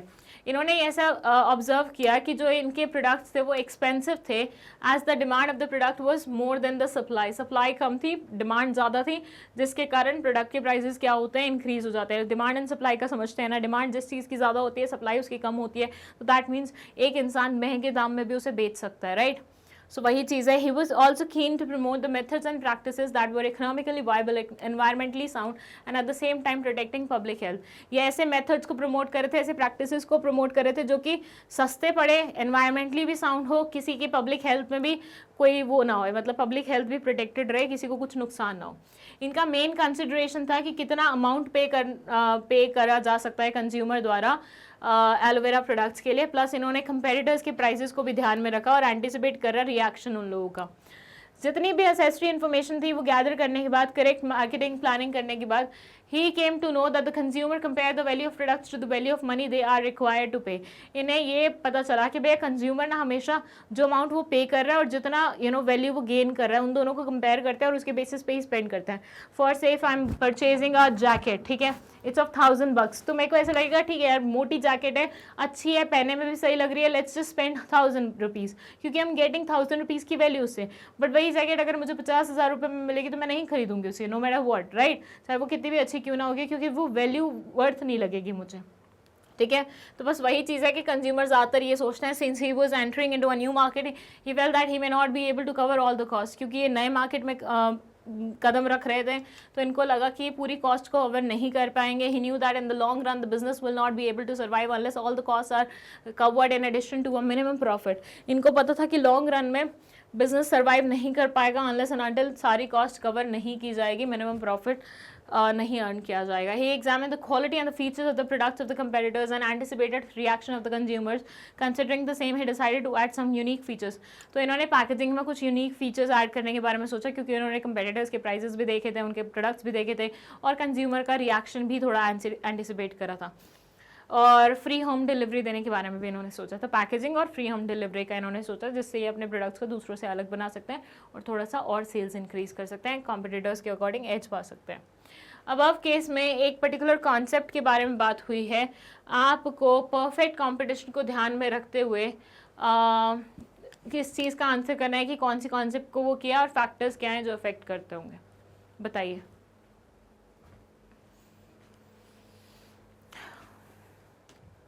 Okay, so the answer is pricing, क्योंकि इन्होंने हर चीज़ में एंटिसिपेट किया कंज्यूमर का रिएक्शन। प्राइसेस यूजुअली वो इतने ही पे करते हैं जितना वैल्यू गेन कर रहे होते हैं, और कंपेटिटर्स के प्राइसेस क्या है, तो हर जगह प्राइस की बात हो रही थी। वहाँ से आप आराम से अंदाज़ा लगा सकते हो कि प्राइसिंग चीज़ पे इतना ज़्यादा फोकस कर रहे हैं। और वो फैक्टर्स जो कि प्राइसिंग में मदद करते हैं तय कराने में, वो होते हैं प्रोडक्ट कॉस्ट, मतलब आपकी कॉस्ट कितनी आई है। बनाने में 10 रुपये का खर्चा होगा तो ऑब्वियसली तुम प्राइस उससे ज़्यादा ही रखोगे, उससे कम तो रखोगे नहीं कि 10 रुपये में बना रहे हैं 8 रुपये में बेच रहे हैं। सेकेंड है यूटिलिटी एंड डिमांड, किसी चीज़ की डिमांड कितनी है उस पर भी बेस्ड होता है उसका प्राइस। अगर डिमांड बहुत ज़्यादा तो तुम प्राइस हाई रखोगे, डिमांड बहुत कम है तो तुम मतलब डिमांड को क्या मतलब सॉरी प्राइस को क्या रखोगे, कम रखोगे। एक्सटेंट ऑफ कंपटीशन, कितना कंपटीशन है, बहुत ज़्यादा कंपटीशन है तो तुम प्राइजेस को थोड़ा सा कम रखने की कोशिश करोगे ताकि लोग तुम्हारे से परचेज ज़्यादा करें। लेकिन वहीं पे अगर कंपटीशन है ही नहीं, मोनोपोली है, तुम्हारी कोई बेच ही नहीं रहा है, तुम प्राइजेस रॉकेट तक पहुंचाओ, क्या दिक्कत है। मार्केटिंग मेथड्स यूज़, कौन से मार्केटिंग मेथड तुम इस्तेमाल करो उस पर भी डिपेंडेंट होता है कि तुम प्राइस क्या सेट करोगे, क्योंकि कुछ कॉस्ट तो इसमें भी आ जाएगी। तो अगर इसकी भी कॉस्ट आने वाली है तो कॉस्ट भी है नॉर्मल हमारी, प्लस हमें प्रॉफिट भी कमाना है तो प्राइजेस इन्फ्लुएंस होंगे। प्राइसिंग ऑब्जेक्टिव, आपका प्राइसिंग ऑब्जेक्टिव क्या है, मतलब आप सिर्फ लोगों को बस सेवा प्रोवाइड करना चाहते हो या अच्छा खासा पैसा कमाना चाहते हो ग्रोथ एंड डाइवर्सिफिकेशन के लिए। चलिए 23rd क्वेश्चन पे चलते। Okay, so it says Karan Nath took over D North Motor Company from his ailing father 3 months ago. In the past, the company was not performing well. Karan was determined to improve the company's performance. He observed that the methods of production as well as the selection of employees on the company were not scientific. He believed that there was only one best method to maximize efficiency. He also felt that once the method is developed, the workers of the company should be trained to learn the best method. He asked the production manager to develop the best method and carry out the necessary training. The production manager developed this method using several parameters, right from deciding the sequence of the operations, place for men, machines, and raw materials till the delivery of the product to the customers. This method was implemented throughout the organization. It helped in increasing the output, improving the quality, and reducing the cost and wastage. Identify and explain the principles and the techniques of the scientific management followed by the production manager in the above case. चलिए थोड़ा सा बड़ा सा ही question है, ये भी देख लेते हैं क्या बोल रहा है। करण नाथ एक लड़का है जिसने 3 महीने पहले अपने बीमार पिता से डी नॉर्थ मोटर कंपनी की ऑनरशिप ले ली। पास्ट में कंपनी अच्छा परफॉर्म नहीं कर रही थी और करण चाहता था कि इस पर्टिकुलर कंपनी की परफॉर्मेंस को वो बढ़िया बनाए। उसने ऑब्जर्व किया कि मेथड ऑफ प्रोडक्शन और सिलेक्शन एम्प्लॉयज़ का जो है वो साइंटिफिक नहीं है इस कंपनी में, मतलब कुछ भी हो रहा है, मतलब ऐसे जो मन कर रहा है वैसा हो रहा है। He believe that there was only one best method to maximise efficiency. उसका ये मानना था कि एक ही तरीका होता है जो मैक्सिमम एफिशिएंसी आपको लाके दे सकता है। He also felt that once the method is developed the workers of the company should be train to learn that the best method. इसने ये भी फील किया कि जो मेथड एक बार डेवलप हो जाता है और वर्कर्स को समझा दिया जाता है वो बेस्ट मेथड बन जाता है, ठीक है। He asked the production manager to develop the best method and carry out the necessary training. इसने वर्कर्स को थोड़ा सा बोला भी कि ट्रेनिंग ले लो वो बेस्ट मेथड सीखने के लिए और carry out that necessary thing. Production manager developed his method using several parameters right from deciding the sequence of operation. Production manager था, उसने बेस्ट मेथड इजाद कर लिया। कैसे किया? सीक्वेंस डिसाइड करके ऑपरेशंस का, प्लेस डिसाइड कर ली मैन और मशीन की, रॉ मटेरियल्स की, और कहाँ उसे कैसे प्लेस करना है, डिलीवरी तक वो सब डिसाइड कर लिया। This method was implemented throughout the organisation. इस मेथड को throughout the organisation implement किया गया। It helped in increasing the इसने आउटपुट इंक्रीज करने में, क्वालिटी इंप्रूव करने में, कॉस्ट और वेस्टेज रिड्यूस करने में मदद करी। आपको यहाँ पे आइडेंटिफाई करना है और एक्सप्लेन करना है principle and the technique of scientific management. सबसे पहले तो ये बता दो साइंटिफिक मैनेजमेंट दिया किसने था? फ्योल भाई साहब ने या टेलर भाई साहब ने? साइंटिफिक मैनेजमेंट देने वाले थे हमारे टेलर भाई साहब। उन्होंने कुछ प्रिंसिपल्स भी दिए थे and at the same time कुछ टेक्निक्स भी दी थी। On the other side Fayol भाई साहब ने हमें 14 प्रिंसिपल्स दिए थे, दैट्स इट, कोई टेक्निक नहीं दी थी। तो यहाँ पे आपसे पूछा हुआ है कि कौन सा वाला प्रिंसिपल और कौन से वाली टेक्निक के बारे में यहाँ पे बात हो रही है। बार बार एक वर्ड रिपीट हुआ है यहाँ पे, बेस्ट मेथड ढूंढिए, बेस्ट मेथड ढूंढिए, दिस दैट। कौन सा प्रिंसिपल है, कौन सा वो है टेक्निक है? And the correct answer is principles of management followed in the above case, science not rule of thumb। इन्होंने पहले बोला कि भैया आज तक जो चल रहा था ना वो साइंटिफिक नहीं था, हम चाहते हैं साइंटिफिक चीजें आए, और उसके लिए इन्होंने काफी सारे एक्शंस भी लिए, काफी सारी एक्टिविटीज भी करी। मतलब इन्होंने अपने ऑर्गेनाइजेशन में साइंटिफिक तरीके से चीजें करने की कोशिश की instead of rule of thumb के, ठीक है। तो पहला जो हमारा टेलर भाई साहब का principle science not rule of thumb है वो इन्होंने यहाँ पे वो किया। इसमें लिखा हुआ है it states that there was only one best method to maximise efficiency. एक ही तरीका होता है जो बेस्ट तरीके से आपको काम करके दे सकता है, बेस्ट मेथड एक ही होता है। एंड उस मेथड को करने के लिए आपको साइंटिफिक टूल्स इस्तेमाल करने पड़ते हैं जिससे आप एनालाइज कर पाए कि बेस्ट मेथड कौन सा होता है, ठीक है। सेकेंड है आपका development of each and every person to his और हर ग्रेटेस्ट एफिशिएंसी। अब देखो इन्होंने सिर्फ ये नहीं सोचा कि मेरे ऑर्गेनाइजेशन के लिए क्या भला होगा, इन्होंने ये भी बात करी थी ट्रेनिंग की कि एम्प्लॉयज़ को ट्रेनिंग देंगे, एम्प्लॉयज़ वर्कर्स तुम ट्रेन हो जाओ ताकि तुम बेस्ट मेथड को सीख सको, दिस एंड दैट। तो वहाँ से पता लगता है कि ये उन लोगों की भी ग्रोथ करवाना चाहते हैं, ये सिर्फ अपनी ऑर्गेनाइजेशन के बारे में नहीं सोच रहा बल्कि ये उन लोगों की ग्रोथ के बारे में भी बात कर रहा है। This principle is concerned with the efficiency of the employees, which could be built in right from the process of employee selection. The work assigned to the employees should suit their capabilities. They should be given the required training to increase their efficiency. उनको training देनी चाहिए efficiency increase करने के लिए, और ये वो ऐसा कर रहे थे। और अब हम बात करें टेक्निक्स की, क्योंकि अभी तक हमने सिर्फ 2 प्रिंसिपल्स की बात करी है जो हमने आइडेंटिफाई करे। अब टेक्निक्स की बात करें तो मेथड स्टडी, मतलब किसी भी काम को करने का एक परफेक्ट मेथड होता है, उसके बारे में बात हो रही है। It is the study to find out the one best way of doing the job. कोई भी काम करने के लिए जो बेस्ट वे होता है उसको फाइंड आउट करना, मेथड स्टडी, ठीक है। चलिए लास्ट सेकंड क्वेश्चन आया है हमारा यहाँ पे। Moga Industries Limited approached a well-established university in the city of Madurai to recruit qualified personnel for various technical and professional jobs. They selected Tanya, Ritu, Garima and Chetan for various vacancies in the organization. After the selection and placement, Moga Industries Limited felt the need to increase the skills and abilities and the development of the positive attitude of the employees. To perform their specific jobs better, the company also realized the learning new skills would improve the job performance of the employees. Hence, the company decided to take the action for the same. Name the step of the staffing process regarding which the company decided to take action. State the benefits of the action to Moga Industries Limited. Okay, so Moga industries limited जो है उन्होंने एक well establish university जो कि मदुराई में situated है वह उनको अप्रोच किया कि भैया तुम अपने यहाँ से बेस्ट जो स्टूडेंट्स हैं हमें दे दो, हम रिक्रूट करके ले जाएंगे तुम्हारे यहाँ से। तो सिलेक्टेड तान्या, ऋतु, गरिमा, चेतन, उन्होंने 4 बच्चे सेलेक्ट करिए अलग अलग वैकेंसीज के लिए अपने ऑर्गेनाइजेशन के। सिलेक्शन एंड प्लेसमेंट के बाद Moga industries felt the need to increase the skills and abilities. उनको ये हुआ कि भैया आपने मस्ती मस्ती में इनको उठा तो लिया है वहाँ से, लेकिन अभी इनको बहुत कुछ सिखाना बाकी है, बहुत सारी स्किल्स एंड एबिलिटीज देना बाकी है, पॉजिटिव एटीट्यूड उनको अंदर जागना बहुत ज़्यादा ज़रूरी है। The company also realise the learning new skills.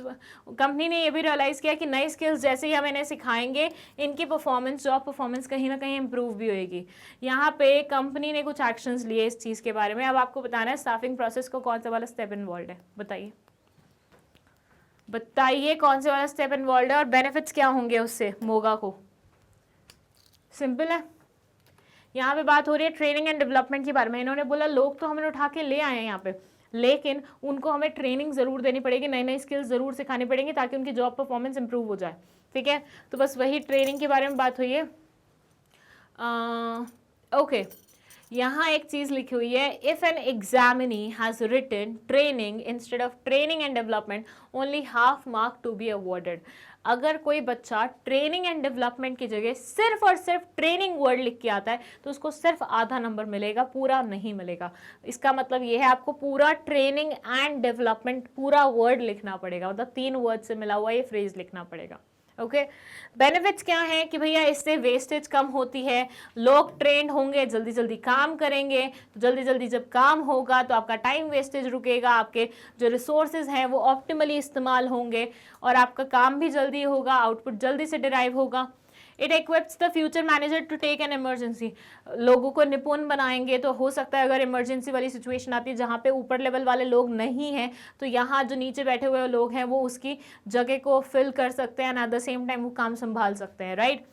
It reduces employ turnover reduce होता है क्योंकि एम्प्लॉय को समझ में आ रहा है ना कि भैया इनके लिए ऐसे एफर्ट्स करे जा रहे हैं, इनको ट्रेनिंग दी जा रही है, इनकी ग्रोथ हो रही है पर्सनल लेवल पे, तो उस चीज़ को ये काफ़ी फायदेमंद समझते हैं और उससे टर्नओवर मतलब आवन जावन एम्प्लॉयज़ का थोड़ा सा कम हो जाता है। इफेक्टिव रिस्पॉन्स भी मिलता है चेंजिंग एनवायरनमेंट में, मतलब बदलते समय के साथ आप बदलाव भी अपने अंदर ले आते हैं बिकॉज आपको फुली ट्रेन किया जा रहा है। And that's the last question of this particular set, and it says explain briefly any 4 factors affecting the fixed capital requirement of the organization। ये भी पुराना क्वेश्चन है, पुराने पेपर्स में आया हुआ है। ये आपको बोल रहे हैं 4 फैक्टर्स बताइए जो कि फिक्स कैपिटल रिक्वायरमेंट को इन्फ्लुएंस करते हैं किसी भी ऑर्गेनाइजेशन के। बहुत सिंपल है, nature of business, scale of operation, choice of technique, growth prospects, technology upgradation, diversification, financing alternatives, level of collaboration. मैंने जस्ट प्रीवियस वीडियो में ही इसको एक्सप्लेन किया था। I don't think so there is a need to explain it again as I'm expecting you guys are already watching हमारे पुराने वाले videos भी साथ साथ, है ना, या ऑलरेडी वॉच्ड। ठीक है, जो भी है, अब 4 पॉइंट्स इनमें से कोई भी लिख सकते हो बट ये आपको याद रखना है क्योंकि 6 नंबर का क्वेश्चन है तो 4 पॉइंट्स ऐसे होने चाहिए जिनका एक्सप्लेनेशन आप अच्छा खासा लिखें और हो सके तो एग्जाम्पल भी ऐड करते हैं। ठीक है, फ्लो चार्ट बनाना है तो फ्लो चार्ट बना दो, मतलब एक परफेक्ट तरीका तो क्या होता है, पहले फ्लो चार्ट बनाओ, उसके बाद हेडिंग लिखो और फिर एक्सप्लेनेशन लिखो, बट बाकी आपकी मर्जी है आपको किस तरह से प्रेजेंट करना है, that completely depends on you. चलिए, अब हमने यहाँ पे सेट 1 कंप्लीट कर लिया है 2018 का, तो क्या बात यहीं पे ख़त्म हो जाती है? आंसर है नहीं। सेट 2 मैंने आपको बताया था 3 सेट्स आते हैं तो हमें तीनों पढ़ने थे, बट यहाँ आपके लिए फ़ायदे वाली चीज़ ये हो गई है कि सेट 2 में एग्जैक्टली सेम पेपर आया था। अब आप बोलेंगे मैम आपने तो बोला था एग्जैक्टली सेम पेपर आ नहीं सकता, तो बेटा सीक्वेंस तो चेंज हो सकता है ना। हमें चीटिंग को रोकना है, ठीक है। चीटिंग तो कैसे रुकेगी, अगर मान लीजिए दो बच्चे बैठे हुए हैं, पीछे वाला बच्चा सामने वाले बच्चे को बोल रहा है आंसर, क्वेश्चन 1 का आंसर बता, क्वेश्चन 7 का आंसर बता, वो उसके लिए ईजी है बोलना, लेकिन पूरा ये बोला 4 फैक्टर्स ऑफ कंट्रोलिंग का आंसर बता, that will be time taking, इतने में कोई उसको नोटिस कर सकता है और चीटिंग करने से रोक सकता है, राइट। तो यहाँ पे सीबीएसई ने क्या किया कि नंबर ऑफ क्वेश्चंस सेम दे दिए, क्वेश्चंस भी सेम दे दिए, बस उनका सीक्वेंस इधर उधर कर दिया। हाउ चालू सीबीएसई इज, राइट। तो सेट 2 में कुछ नहीं है, सेम क्वेश्चंस रिपीट हुए हैं जो सेट 1 में थे, तो यहाँ पे कुछ भी रेपिटेशन के लिए नहीं है। और आगे सेट 3 के साथ भी सेम स्टोरी है कि इसमें भी सारे क्वेश्चन सेम है जो सेट 1 में थे, तो यहाँ पे भी अलग से कुछ नहीं लिया हुआ है, दिया गया है। तो ये मतलब हमारा वीडियो कहाँ समाप्त हो रहा है, यहीं पे समाप्त हो रहा है, तीनों सेट्स को इंक्लूड करते हुए। तो आई होप आपको इसमें कोई डाउट नहीं गया होगा, बट स्टिल कोई डाउट गया तो कोई दिक्कत नहीं है, आप डाउट सेक्शन मतलब कमेंट सेक्शन में लिख सकते हैं। नोट्स के लिए आपको पता है कि डिस्क्रिप्शन बॉक्स में एक फॉर्म का लिंक है, वहाँ आपको क्लिक करना है, थोड़ी इन्फॉर्मेशन फिल करनी है, सामने से मैग्नेट ब्रेन से आपको कॉल आएगा and then they will tell you how to get notes और बुक्स एंड ई बुक्स। हम 100% फ्री एजुकेशन प्रोवाइड करते हैं, तो आपको पता ही होगा, राइट। और अब हम यूट्यूब पे भी हैं, वेबसाइट पे भी हैं, and at the same time application पे भी है। मैंने थोड़ा वेबसाइट वाला यहाँ लिखना चाहिए था और एप्लीकेशन वाला यहाँ लिखना चाहिए था, ठीक है। तो तीनों जगह अवेलेबल है, आपको जो कंफर्टेबल लगे वहाँ जाके पढ़ाई करिए। ये सारे कोर्सेज, इनमें से कुछ कुछ तो हम आपको ऑलरेडी दे चुके हैं, कुछ कुछ ऑलरेडी मतलब कुछ वर्क इन प्रोग्रेस है और कुछ अब फ्यूचर में देंगे। सो जिसमें भी आपका इंटरेस्ट है आप उसे फॉलो कर सकते हैं, ठीक है। That's it, thank you so much.